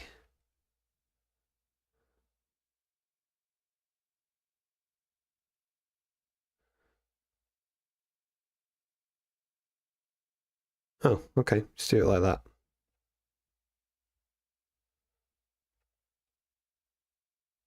Okay. Minus infinity. Do that. It passed. Woohoo! It's opposite of the other one before. So order n squared. Order n squared grows in complexity much more rapidly. That said, for small and medium input sizes, these algorithms can still be very useful. A common reason an algorithm falls into order n squared is by using a nested loop, where the numbers of iterations of each loop is equal to the number of items in the input. Yep, so nested. So assignment. Locked-in needs search capabilities for now. We'll build something slow and frankly awful so we can see order n squared algorithm in practice. Complete the does name exist function. It should loop over all the first and last name combinations in the first names and last names list. If it finds a combination that matches the full name, it should return true. If the full name isn't found, it should return false instead. So I guess by default, found, we're going to have like a found, which is false, and then we're going to return found. Oops. So we're going to loop through all the first names and all the last names. So for first name in first names, and for last names in last names, if I guess full name last name, so I guess if a string like this, I'm going to be first name last name is equal to, I can't do triple, can you? Is equal to full name, then found equals true. And that, huzzah, and that, huzzah. So we did that. There's Herb. So when you run your completed code, notice how each successive call to does name exist takes quite a bit longer. Assuming the length of first names and last names is the same, each new name doesn't add end steps to the algorithm. The total number of steps grows quadratically with the size of the input, making the total work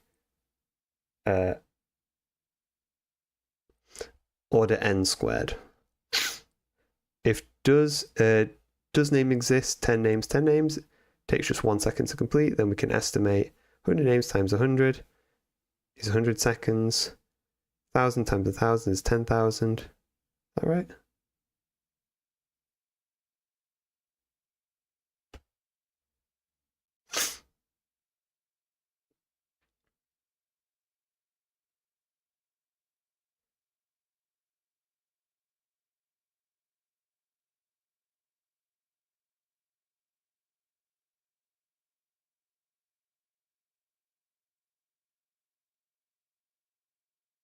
So 100 times 100. Is that right?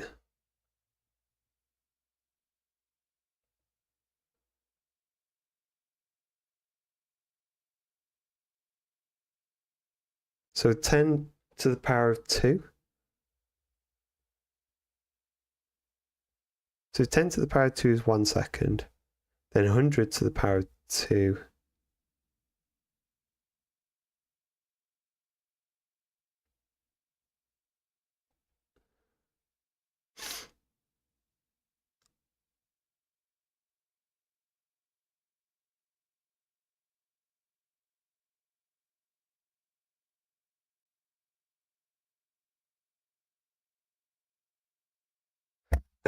Can you explain the observe section above?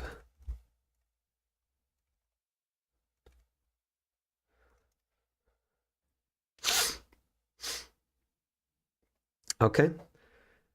This is called order n squared time complexity, read as order n squared. That means the number of total steps of the algorithm roughly that means the number of total steps in the algorithm takes is roughly proportional to the square of the number of names. Square of the number of names. Yeah. If you double the input size, the work goes up by about 4 times, not just double. So observe section walks you through how quickly work increases. So 10 times 10 names is 100 checks. 1 second, for example. 100 names is 10,000 checks, 10,000 checks, which is 100 seconds. Okay. 1,000 names times 1,000 names is 1 million checks. So like, yeah, if 100 checks is 100, then 10,000 checks is 100. Right, I get it now. Whenever you see a double loop like this, it's a clue that the algorithm might be order n squared and can get slower very quickly as the input grows. Would you like example how to make searching faster in the future, or do you want more practice or into could you show me I should say example please, example please. Of course, here's how you might speed up searching for a name by using a set data structure instead of two nested loops. This drastically reduces the work, achieving O, N, so linear time instead of order N squared. Order N squared versus linear time. For example, let's say you have two lists, first names and last names, and you want to efficiently check if a given full name exists. Instead of checking every combination, you could first create a set of full name combinations and then just check if the target is in the set. Build a set of all possible full names. Checking is now very fast. This approach does require extra memory for the set, but now checking if a name exists takes constant time regardless of the total number of names. No more nested loops yet. Oh, yes, please. Show us some more, Boots. Come on, show us some more. You're really, really goddamn useful. Yeah, so useful. Yeah, show me. Okay, splendid. Here's a quick quiz to test your understanding of algorithmic questioning. Oh, wait, no, I said, would you like to try a quiz? Oh, all right, okay. I thought you were going to show me an example. If you'd like to see more ways to improve search algorithms, let me know. Okay, give us a quiz. Here's a quick quiz to test your understanding of algorithm complexity. Suppose you have a list of 1,000 first names and a list of 1,000 last names. You want to check if a specific full name exists by looping through every possible combination of first and last names as you do in the lesson. Question: if checking all combinations with 1,000 first names and 1,000 last names takes you about 4 seconds, how long? So 1,000 times 1,000 equals 1 million. 1 million checks. Is that right? Yeah, 1 million. No, wait. Yeah, that's right. 1 million checks takes about 4 seconds. How long would you estimate it would take for 2,000 by the same method? Why? Take a moment to reason out. What do you think? 2,000 times by 2,000 is going to be 4 million. So if it's 4 seconds in 1 million, 4 million is going to be times 4, so it's going to be 16. 16 seconds. Exactly right. Doubling both lists increases the number of combinations by a factor of 4. That's the essence of n squared, order n squared, time complexity. If you double the input size, the work grows 4 times as much. If you have any more questions, it's okay. We'll carry on for now. We got it. So I did that there. Yeah, we did it. Boom. Right, next one. So order n squared. Quiz.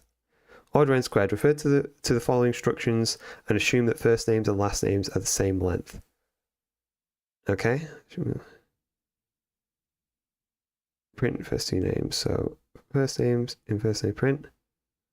What are the big O complexities of print names 1 and print names 2 respectively? So that's just linear. This is squared. Yep. Another quiz. So which function will finish faster assuming first names and last names are the same non-zero length? Well, it's going to be print names 1. Yeah. Okay, so order nm is very similar to order n squared, but instead of a single input that we care about, there are 2. If n and m increase in the same rate, then order nm is effectively the same as order n squared. However, if n or m increases faster or slower, then it's useful to track their complexity separately. However, if n or m increases faster or slower, then it's useful to... Okay, locked in needs a new tool that allows big brands to see how many of an influencer's followers are loyal to their brand. Complete get average brand followers function. It takes 2 inputs. All handles, a two-dimensional list or list of lists of strings representing user handles on a per influencer basis. Brand name is a string. GetAverage returns the average number of handles that contain the brand name across all the lists. Each of the lists represent the audience of a single influencer. So example input output. So Cosmo fan 10, all these Cosmos, Billy Jane, Cosmo, Al Boots, paper thin. Brand name is Cosmo, so expected output 1.33 handles per influencer because 4 handles contain Cosmo and there are 3 lists.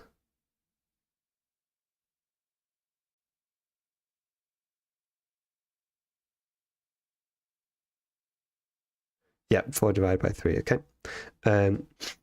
So observe, regarding big O, the number of influencers, the number of lists matters. That's our N. However, the average number of followers of each influencer, the average length of the lists, is just as important. That's our M. Okay. So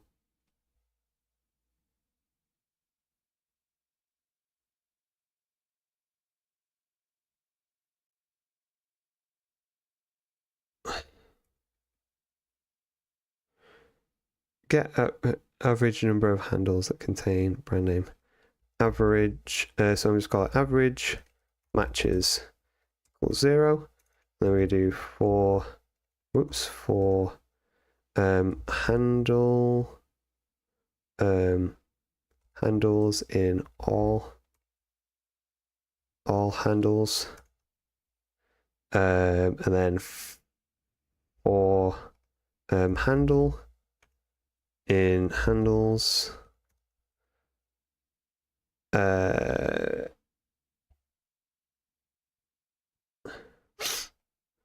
so then if handle equals brand name, then average matches, can I just do plus like that, and then return average matches. Whoops, actually no, it's going to be total matches. Total, let's go matches, total matches divided by length of all handles. Run that. Whoops. Yeah, I can't do that. Okay. I've forgotten what it is, but it's one like that. Thought it was a shorthand. Okay, I didn't give it anywhere close. So if handle is equal to brand name. So for handles in all handles. Oh, what's the thing for Python? I forget. Text contains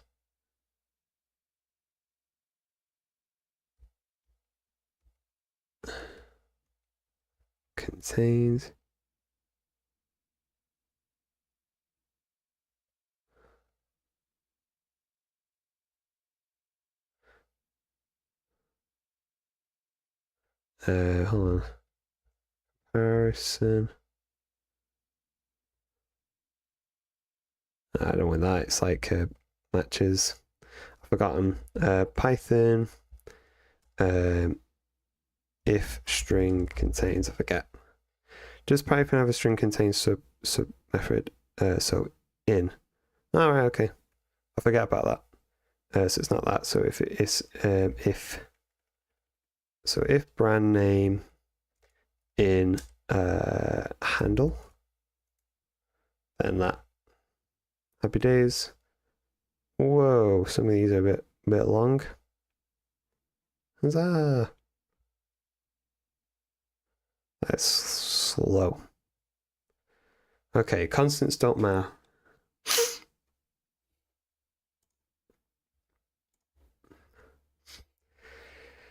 Big O notation only describes the theoretical rate of growth. We're on we're only on chapter 3. We're almost at the, I guess, we're going through stuff. It's going to take a while, this one out. Yeah. Constants don't matter. Big O notation only describes the theoretical growth rate of algorithms. It doesn't deal with the actual time an algorithm takes to run on a given machine. As such, when doing big O analysis, we don't let ourselves get bogged down in details. For example, take a look at the following functions. So, for name and names, print twice, as you expect. Print names once takes half the time to run as print names twice. And in the real world of software engineering, cutting speed in half is awesome. The funny thing about big O analysis is that we don't care. We're academics. Both of the functions have the same rate of growth.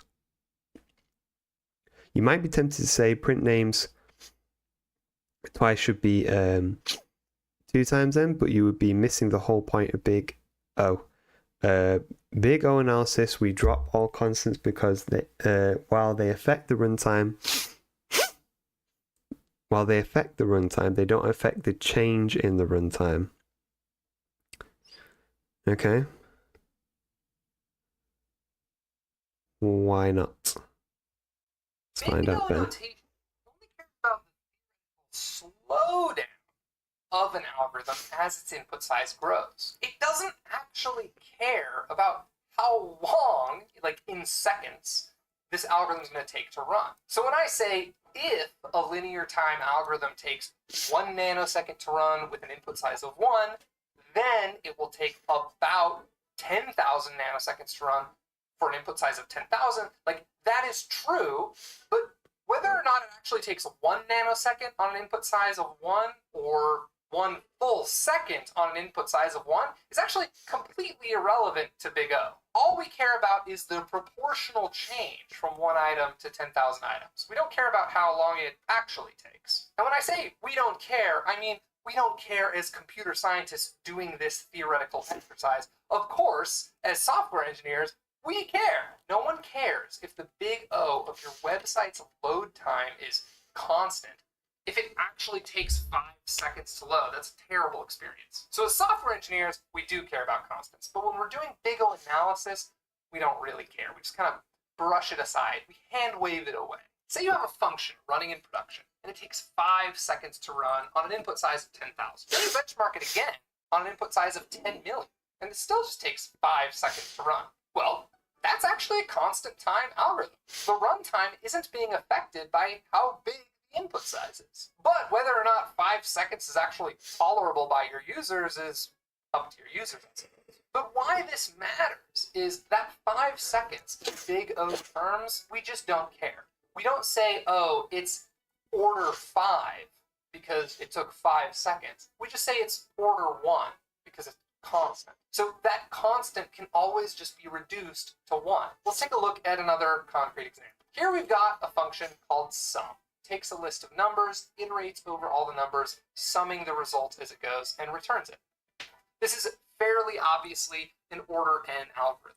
Now this is interesting. Let's say we take another function. This one's called triple sum. It iterates over every item in the input once, summing the items as it goes. But this time, it does it again and again.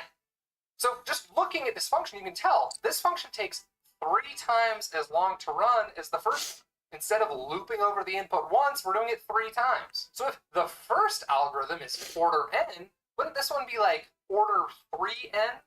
And the answer is yes, but we don't care. We're doing Big O analysis. Constants don't matter. So that 3 just reduces to a 1, and we get order n again. Okay. So just a, not a preference thing, but I think the point that he said about they only care about the proportional difference is the key thing. So which is proper Big O classification? Is that one?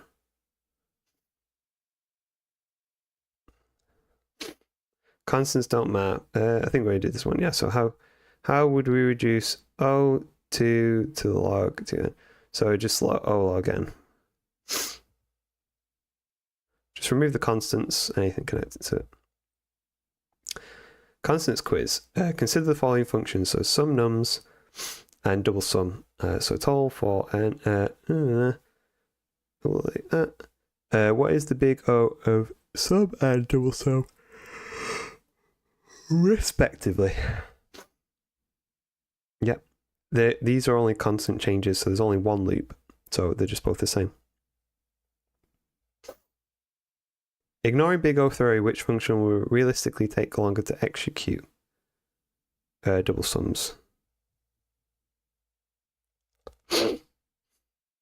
Nice. So order 1. So we could get chapter 3 done and then see what happens up in chapter 4. But let's see how we go. So order 1. So order 1 means that no matter the size of the input, there is no growth in the runtime of the algorithm. This is also referred to as constant time algorithm. In Python, a dictionary offers the ability to look up bytes by key, which is an operation that is independent of the size of the dictionary. Dictionary lookups are O1, which is which is one of the reasons dictionaries and dictionary equivalents in other languages are used all over the place. Assignment. We need to be able to search our locked-in user base more quickly. Our users are complaining that the search bar is painfully slow. You'll notice if you run the code in its current state, it'll take a very long time. The find last name function takes names dictionary, a dictionary of first and last names. First name is a string. If the first name is a key in the dictionary, find last name returns the associated last name. If the key is not found, it returns none. Write the function so that it runs quickly should be O of n. So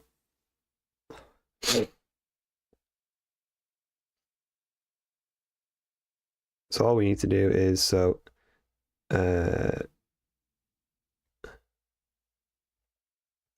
keep that there for a second. So if what are we looking for? First name in the names dictionary. So if first name in names dict and return, what was it?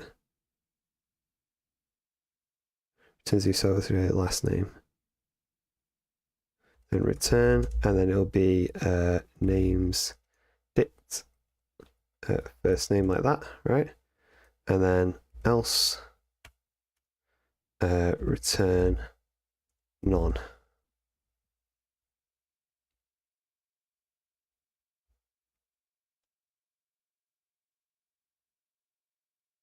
Yep.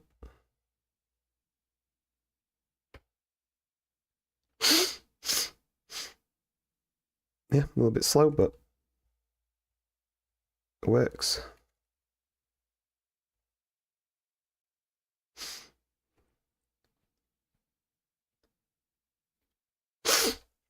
I'm more comfortable with the JavaScript syntax of doing that, but it is what it is.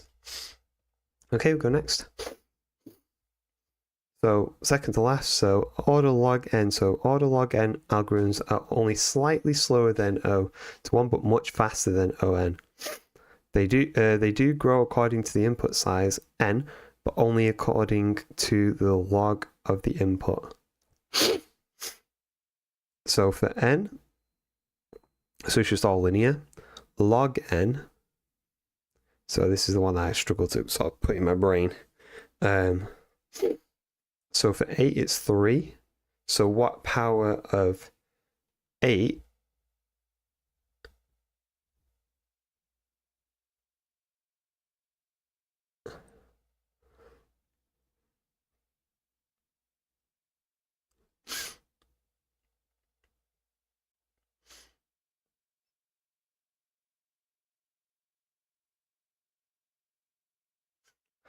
Right, okay. So it's slower. Binary search. So search 42. So binary search algorithm is a common example of O log n algorithm. Binary searches work on a pre-sorted list of elements. Pseudocode. Given two inputs, a list of n elements sorted from least to greatest. So given two inputs, a list of n elements sorted from least to greatest.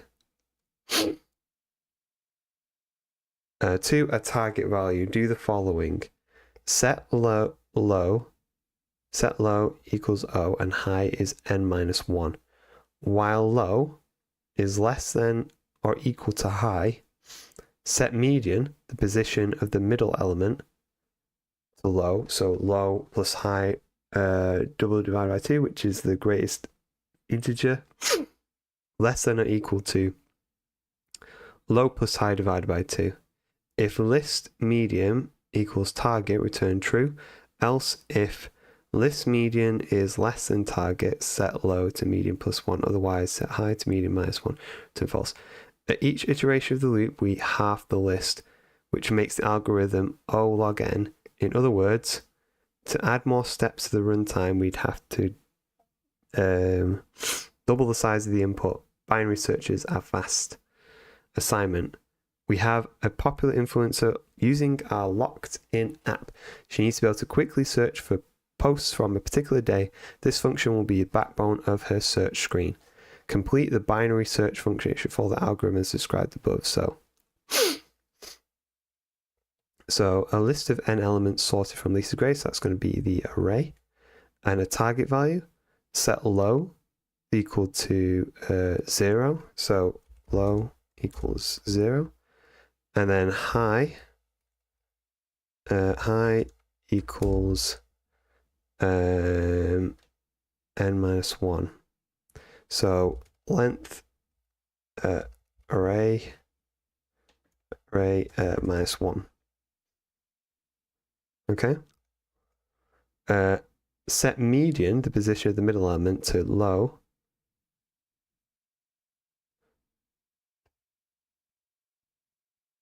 Okay, so then I don't know for loop actually.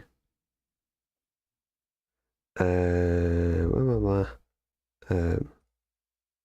I get an autocomplete thing on this? Will it do it? While I can't remember. While loops.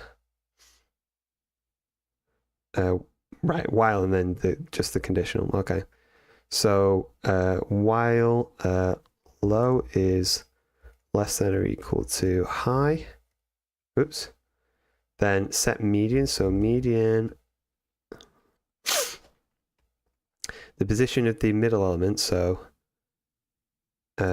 median equals low plus high divided by 2.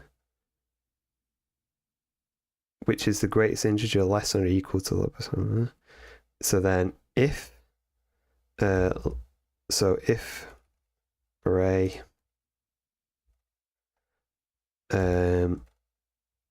median is equal to target, then return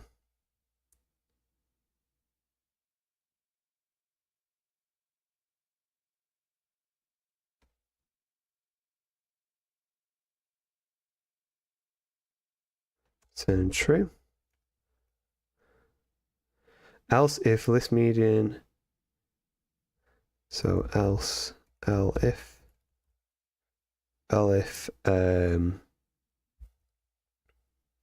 so array median is less than the target, set low to median minus 1. So low equals median plus 1.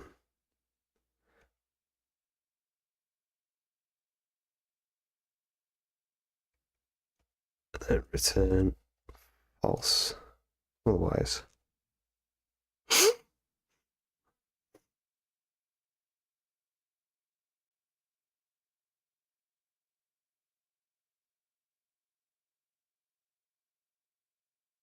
Well, it's definitely not less than 50 milliseconds. Oh, kill it.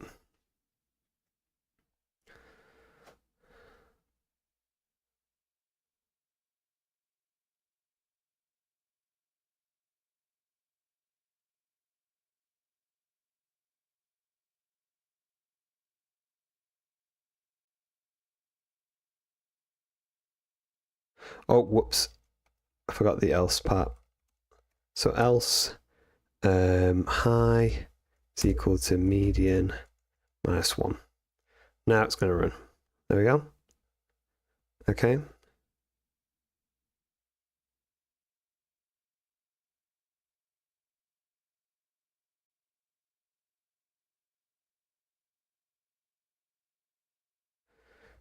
Give me help, Boots.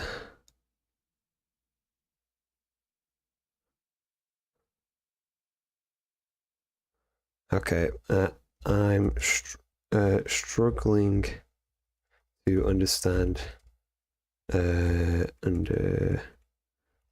how log how to calculate log for the examples. Whoops, examples above.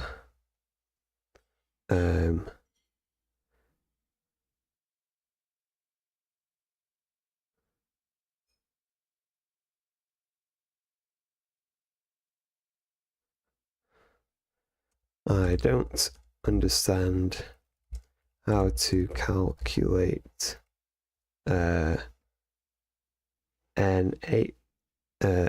n8 equals time 3 milliseconds. See if Boots can help me figure this out. Just trying to figure out how the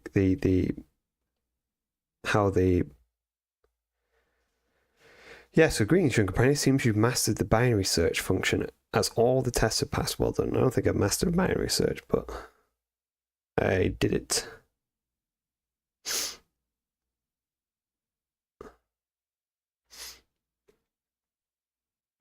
So while low is less than or equal to high, the median, which is low, if the array median is equal to the target, so the median hits the target and return true if the array median is less than the target. Okay. Now let's clear that mystery of log n and those ms values. The table illustrating O log n time is spent meant to show you how the number of operations and thus the time taken grows proportionally to the input size n. It's not about precise calculation in milliseconds using the logarithm. The ms values are just illustrated numbers to help you see dramatic differences in growth compared to ON. When we talk about O log n in the context of an algorithm like binary search, we're almost always referring to base 2 logarithm. Yeah, this is because binary search works by repeatedly halving the search space. Think of log 2n as how many times do I need to divide n by how many times do I need to divide n by 2 until I get down to 1.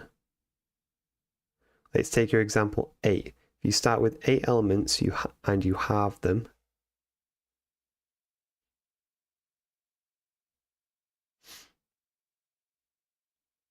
how many times do I need to divide n by 2 until I get down to 1? For example, if you start with 8 elements and you halve them,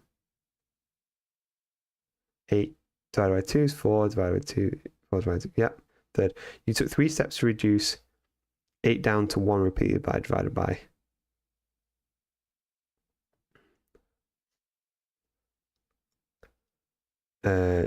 So log 2 8 equals 3. The 3 milliseconds of the table is just an arbitrary number chosen to represent those 3 steps or operations. Okay.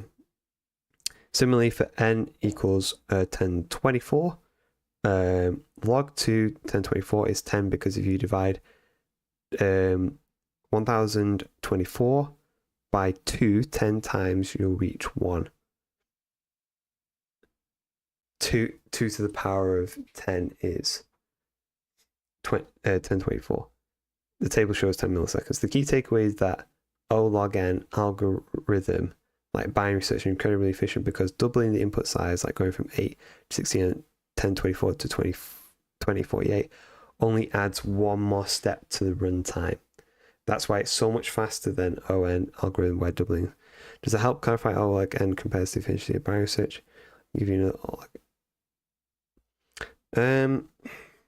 I think I get it.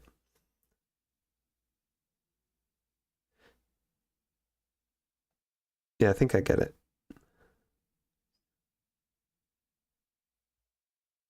Good boots. Anyway. So last one on the big O analysis. Name count. In Locked-in, we process tons of users' names. They are often structured as lists of lists. For example, a separate list of users for each influencer's followers. Assignment: complete the count names function. It should iterate over all the names in the nested list of lists and count all the instances of target name, then return the count. Observe. What's the time complexity of your solution? It should be linear on the total number of names, but OMN if you consider M to be the number of lists and N to be the average length of lists.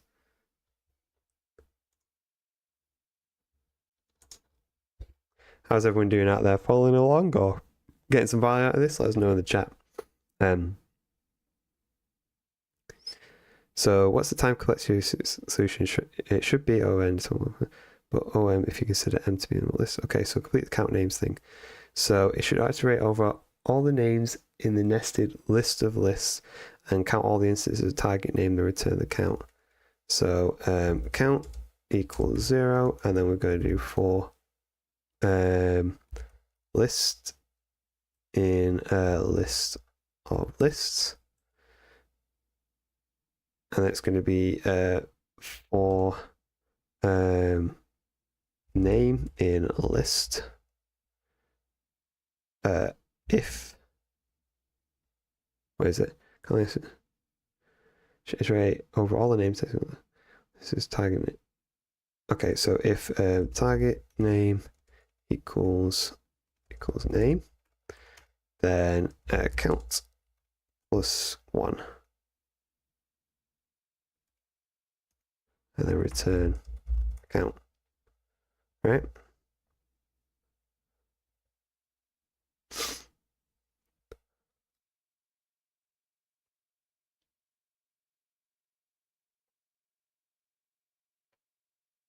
What's the time complexity? So it should be O of N.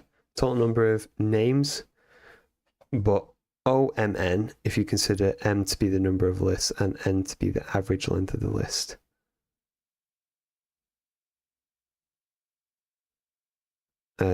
Okay, what time complexity is my code?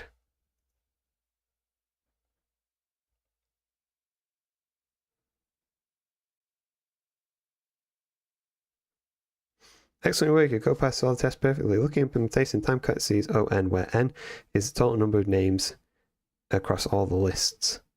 This runs M times M equals the number of lists. This runs an average of K times per list. On comparison, the outer loop M runs M times, where M is the number of lists. The inner loop runs K times on average for each list, where K is the average length of each list. The comparison is 1. So the operations are M times K, but M times K equals N, the total number of names. Right, okay.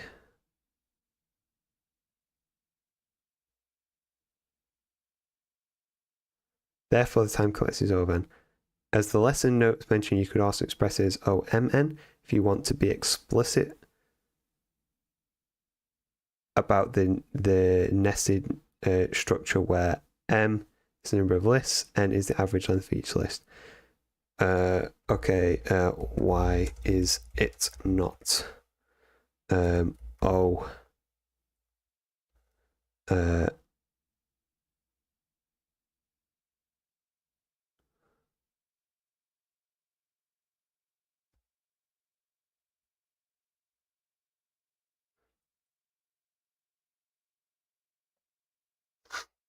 Why is it not order n squared?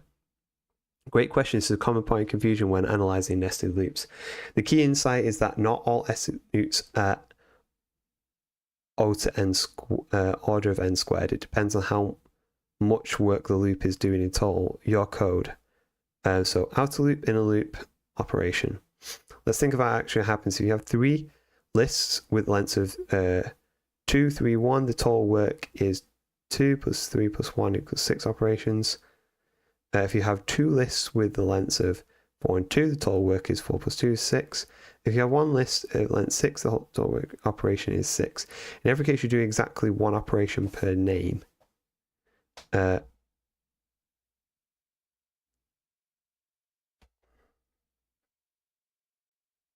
name in the entire data structure, the nested loops don't multiply the work, they just visit each name once.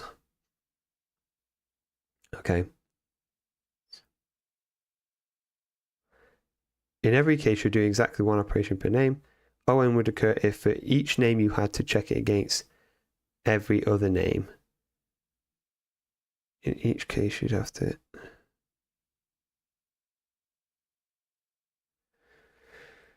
For each name you had to check against every other name. For each list, you had to process every other list.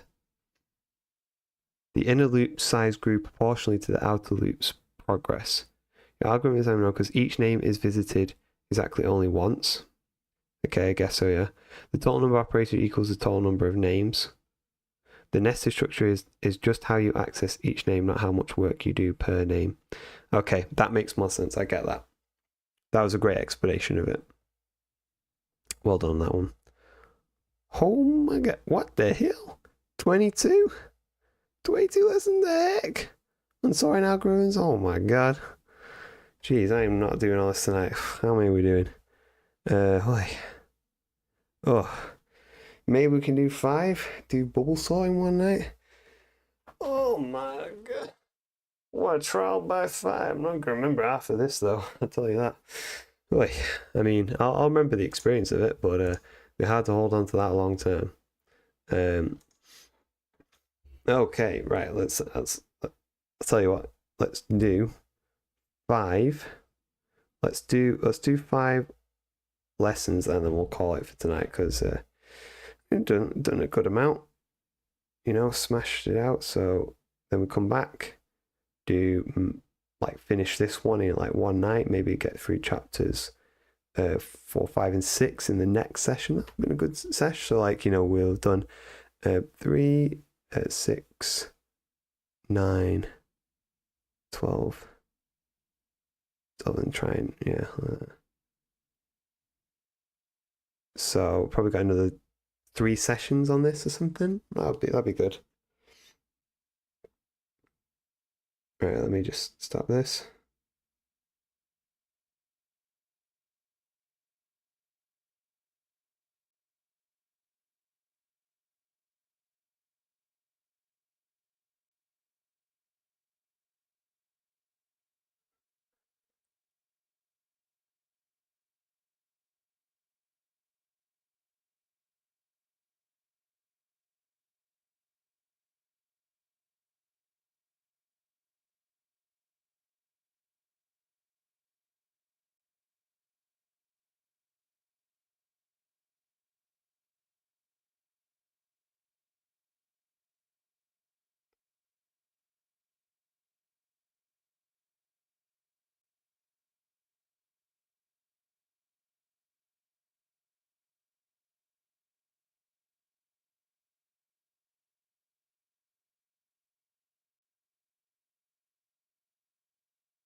Oh, how do I screenshot?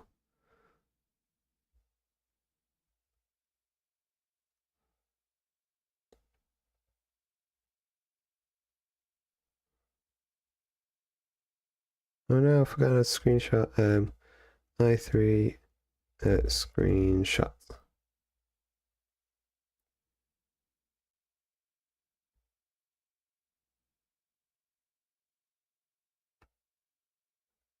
Print screen.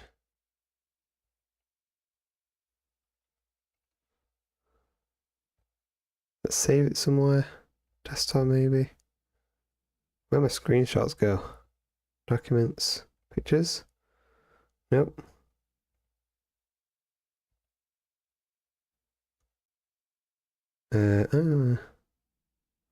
Pictures current day. Whoops. Pictures.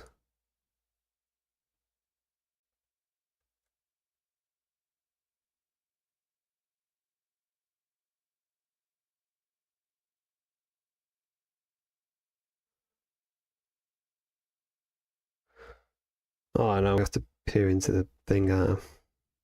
Whoops. So cat. Configs i3.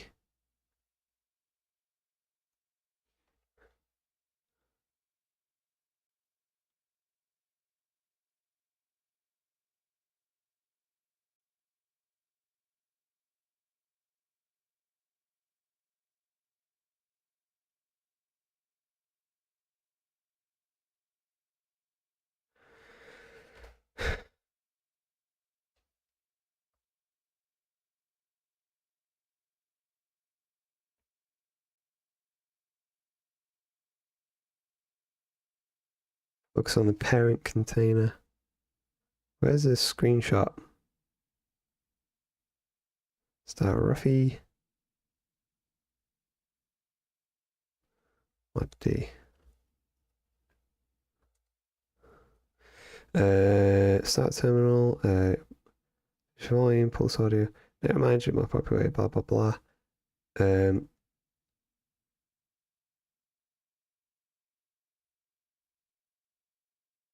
Clipboard. Screenshots. So control. Print screen.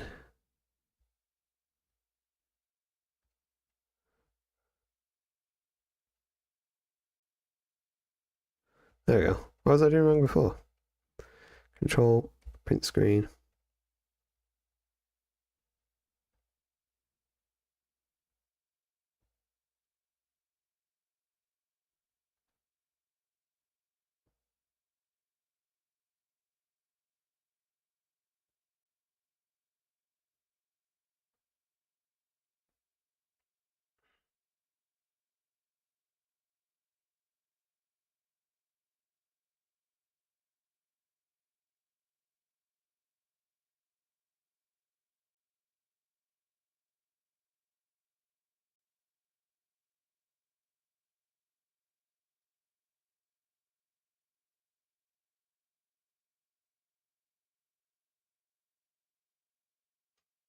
How long have I been programming now? Like 13 years. 20. Well, like I've been programming professionally for over 13 years, and just now doing a full doing some fun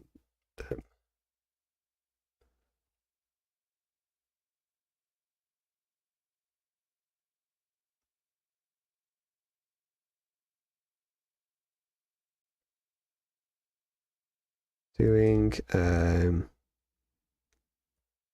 data structures and algorithms from the ground up.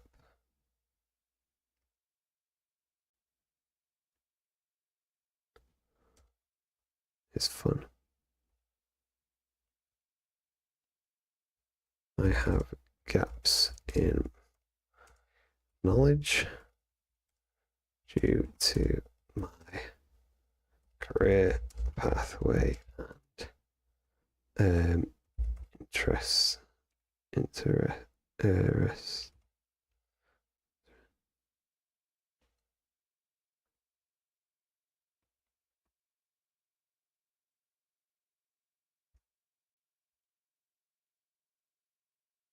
I have knowledge gaps.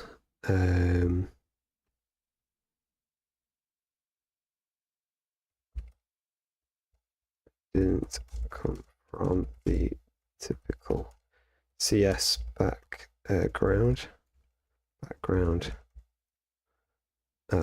Boot.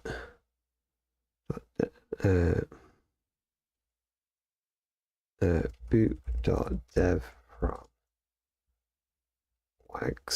Wags Lane is a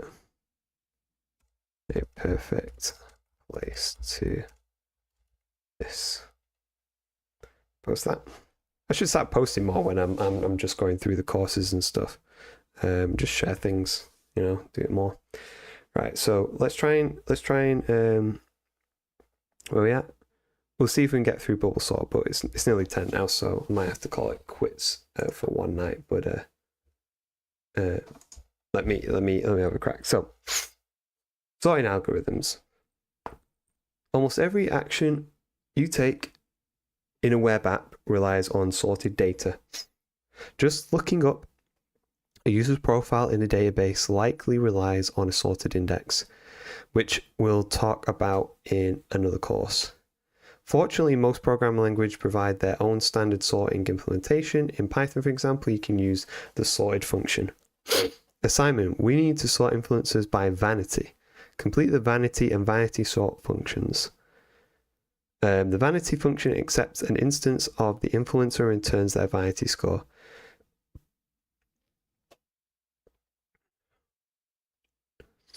The vanity score should be the number of links in their bio multiplied by 5 plus their number of selfies links in bio weighted more heavily. So return influencer dot and what was it? Sorry, returns the vanity score. So the vanity score is the number of links in their bio multiplied by 5. So num bio links multiplied by 5, and then plus influencer dot num selfies. Okay, vanity sort. So vanity sort function should return a list of influencers ordered by the vanity from least to greatest. You can pass a function as a name parameter called. You can pass a function as a name parameter called key to sort to control the metric in sort algorithm comparisons. Is that the second argument or the first?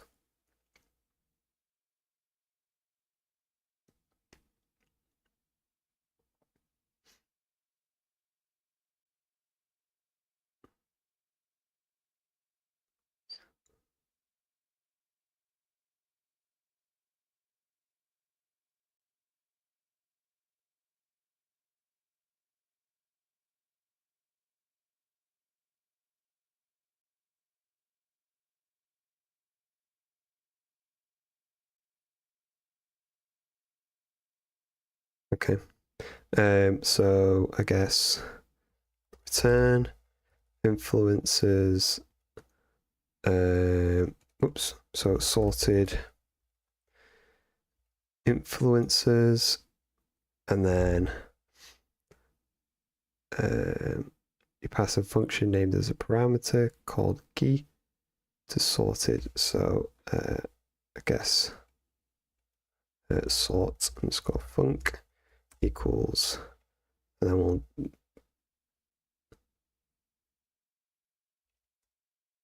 do it like that. So sort func.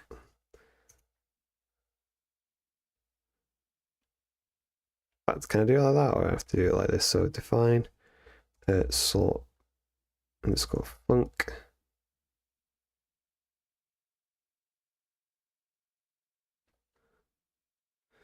So it's going to be influencer, and then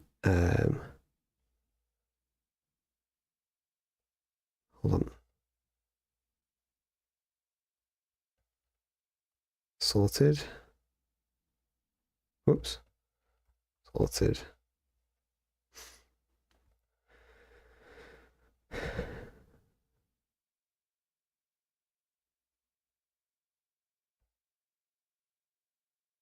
What's community do? Nah.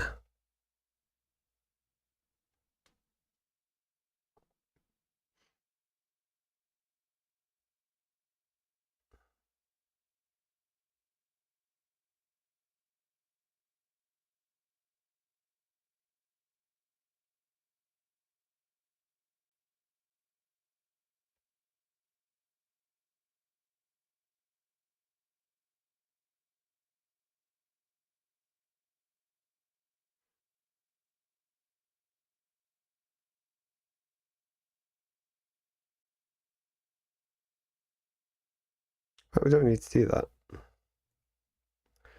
So it'll just be vanity. Yeah, like that, right?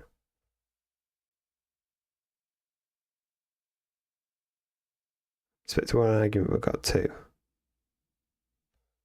Python sorted function.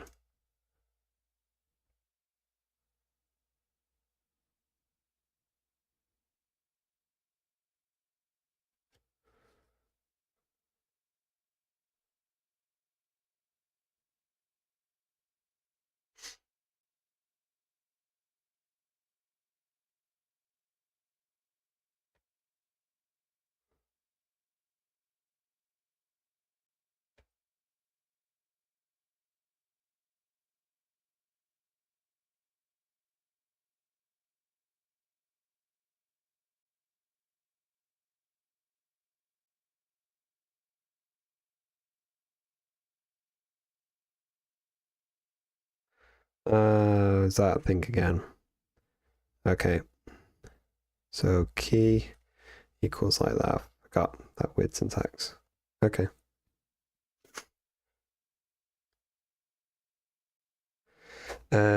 Bubble sort. Wait, if the standard sorted function exists, why should we learn to write sorting algorithm from scratch? We choose to write sorting algorithms from scratch not because it is easy, but because it is hard. John F. Kennedy. God rest his soul. In all seriousness, in this chapter we'll be building some of the most famous sorting algorithms from scratch because it's good to understand how they work under the hood. It's great algorithmic thinking practice. It's fun, at least for me. It's fun for me as well. I'm fine. I'm enjoying it. Bubble sort is a very basic sorting algorithm named for the way elements bubble up to the top of the list. And you know what? I'll probably have to leave it here for tonight because I feel like it's going to start getting a little bit too in-depth. And my brain needs to just have a bit of a break. So I'm going to leave it there for tonight. Come back, not tomorrow, but next week. We will finish sorting algorithms and then we will look at what have we got here. So exponential times, got 10 lessons, we'll probably do that. Data structures, introduction to data structures. Yeah, so we'll probably get through these three next time, I think. And we'll go from there. So we've done lesson one, we'll go to there. And yeah, I'm going to call it there. So thanks for coming down, people. If you're watching, if you're coming back from the future, let me know where you got your time machine from. Hope you had a good day. Hope you have a good night. Thanks for watching, and see you next time. Auf Wiedersehen.